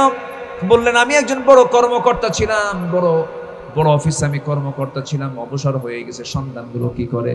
বাবা, আমার সন্তান বড় কর্মকর্তা, কিন্তু আমাকে দেখার সময় পায় না, বাড়ি ধারায় বাড়ি আমার। এই করে আমি যতটুকু জরিপ করে দেখেছি, সেই জায়গায় যে সমস্ত বুড়া মানুষগুলোকে রেখে আসছে, সেই সন্তানগুলোকে দিন শেখায় নাই, কোরআন শেখায় নাই, সেই সমস্ত সন্তানগুলো সেখানে বাপকে রেখে আসছে। আমি চ্যালেঞ্জ ছুড়ে দিলাম, শুধু বাংলাদেশ নয়, গোটা পৃথিবীর যে প্রান্তেই যান না কেন, কোনো বৃদ্ধাশ্রমে কোনো আলেম, কোনো হাফেজের কোনো বাপ মাকে সেই বৃদ্ধাশ্রমে পাবেন না। আসতে কোন কেন? পাওয়া যাবে? পাওয়া যাবে না। এই জন্য সন্তানগুলোকে শিক্ষাদানের ক্ষেত্রে দ্বীনি শিক্ষা দেওয়ার দরকারও আছে না নাই? আসতে বলবেন না, আছে না নাই? আছে। নাম্বার 3 হলো রাসূল 1 নাম্বার বলেন নামাজের কথা, নাম্বার 2 বললেন বাপ মার কথা। আজকের সমাজে বাপ মা বড় অবহেলিত। আপনি গ্রামে গ্রামে খোঁজ নেন, বাপ মা ডুকরে ডুকরে কাঁদে। কার কাছে বলবে? সন্তানদের কথা বলতে পারে না। শিক্ষিত সন্তান, এমএ পাস করেছে, ডিগ্রি পাস করেছে, চাকরি বাকরি সব আছে, কিন্তু বাপ মার সঙ্গে নাফরমানি করে, খারাপ আচরণ করে। আপনি কি জানেন গোটা দুনিয়ার সমস্ত আমল আপনি করে শেষ করেছেন, বাপ মা নারাজ, আপনাকে জাহান্নাম যেতে হবে। কি কোথায় যেতে হবে? জাহান্নাম যেতে হবে। নাম্বার 3 হলো ওয়াল জিহাদ ফি সাবিলিল্লাহ, আল্লাহর রাস্তায় জিহাদ করে দুনিয়া থেকে বিদায় হয়ে যাওয়া। আপনি কি জানেন এই দুনিয়াতে একটা মওত আছে, শ্রেষ্ঠ মওত, সেটা হচ্ছে জান্নাতে যাওয়ার রাজপথ, শহীদে মওত। কি মওত বলেন? শহীদে মওত। আর শহীদে মওতের জন্য জিহাদের প্রয়োজন আছে না নাই? বলেন, আছে। রাসূল জিহাদ করেছেন একবার না বারবার জিহাদে গেছেন। কতবার জিহাদে গেছেন তিনি? ৮৬টা যুদ্ধ তার সময় পরিচালিত হয়েছে। জিহাদের ময়দানে তিনি অংশগ্রহণ করেছেন, রক্ত ঝরিয়েছেন, শরীর থেকে অঙ্গগুলো ভেঙে গেছে, দাঁত ভেঙেছে, মাথার মধ্যে লোহা ঢুকেছে, দেহের মধ্যে লোহা ঢুকেছে, অসংখ্য পাথরের ক্ষত চিহ্ন নবীর দেহকে স্পর্শ করেছে। দিন কায়েমের জন্য যদি জিহাদ করতে গিয়া নবীর দেহ থেকে যদি রক্ত ঝরে, সেই দিন কায়েমের জন্য আমাদেরও যদি রক্ত দেওয়ার প্রয়োজন হয়, দিতে রাজি আছেন নাকি? সবাই কি দিতে রাজি আছেন? যদি জীবন দিতে হয় রাজি আছেন, রক্ত দিতে হয় রাজি আছেন, এমন জিহাদি তামান্না রাখেন, কার একটু হাত তুলে আল্লাহকে সাক্ষী রেখে দেখায় দেন তো। নারায়ে তাকবীর! জিহাদ জিহাদ জিহাদ চাই। আল্লাহ কবুল করুন, আল্লাহ কবুল করুন, আল্লাহ কবুল করুন। জোরে বলে আমিন। এত সময় কেমনে গেল বুঝলাম না। 2 ঘন্টা হয়ে গেল কেমনে, যতটুকুন হয়েছে আমরা বলে ফেলি আলহামদুলিল্লাহ। সবাই কি ফজর পড়বেন? ফজর পড়বেন কারা কারা? হাত তুলে দেখান দেখি। ফজর পড়বেন কারা কারা? অনেকে হাত তোলে নাই, ভাবতেছে হুজুর তুলে কি করবো, ওয়াদা ভঙ্গ যদি হয়, এরকম ভাবতেছেন। তোলেন না, একটু হাত তোলেন না। কারা কারা ফজর পড়বেন একটু হাত তোলেন। ফজর বলে ইয়া আল্লাহ, আরো জোরে ইয়া আল্লাহ। আমাদেরকে ফজর, জোহর, আসর, মাগরিব, ইশা 5 ওয়াক্ত সালাত আদায় করার তৌফিক তুমি আল্লাহ দিয়া দাও। জোরে বলি আমিন, আরো জোরে আমিন, আরো জোরে আমিন। মা বোনদের, মায়েরা নামাজ পড়ে তো পড়ে না? তাদের তো নামাজ নাই তো। মাসে একটা সময় আছে নামাজ আছে, আমাদের তো অবসর নাই। তাদের কোনো অবসর আছে নাকি? আমাদের তো অবসর নাই, তাদের অবসর আছে না নাই? আচ্ছা, মাসে 3 দিন থেকে 10 দিন পর্যন্ত তাদের নামাজ লাগিয়ে না, কিন্তু 10 দিনের জায়গায় ঠেলে নিয়ে যায় আরো 20 দিন। আরো কদিন নিয়ে যায়? এটা করা যাবে না। আল্লাহ পাক আমাদের তো একটা অবকাশ দিয়েছেন, আপনি সুস্থ হয়ে যাবেন, নামাজটা ধরে ফেলবেন। নামাজকে কখনো কাজা করা যাবে না, নামাজকে কখনো নষ্ট করা যাবে না। সঙ্গীত গাইতে হবে। যে বর্তমান সমাজে, যুব সমাজ অনেকে মাদক, হ্যাঁ মাদকের সঙ্গে, আজকে এই পয়েন্টে আমি কথা বলতে পারিনি, সাবজেক্ট এটা ছিল না। সকল প্রকার নেশা থেকে আল্লাহ পাক যুব সমাজকে হেফাজত করেন। জোরে বলি আমিন, আরো জোরে বলি আল্লাহুম্মা আমিন। সম্মানিত ভাইয়েরা, গজল শুনতে চেয়েছেন, বলবো? শুনবেন? আগ্রহ আছে? আল্লাহু আল্লাহু কি যে মধুর নাম, আল্লাহু আল্লাহু কি যে মধুর নাম। ধরার তামাম মনি মুক্তায় পান্না হীরা সোনা দানায় হয় না তাহার দাম। আল্লাহু আল্লাহু কি যে মধুর নাম। ডাকলে ও নাম সোহাগ ভরে, মৃত্যু জোয়ার প্রেম সাগরে। ডাকলে ও নাম মনেরই কাবায়, নাচে রক্ত ঘাম। আল্লাহু বলেন, আল্লাহু আল্লাহু কি যে মধুর নাম। ধরার তামাম মনি মুক্তায় পান্না হীরা সোনা দানায় হয় না তাহার দাম। আল্লাহু আল্লাহু কি যে মধুর নাম।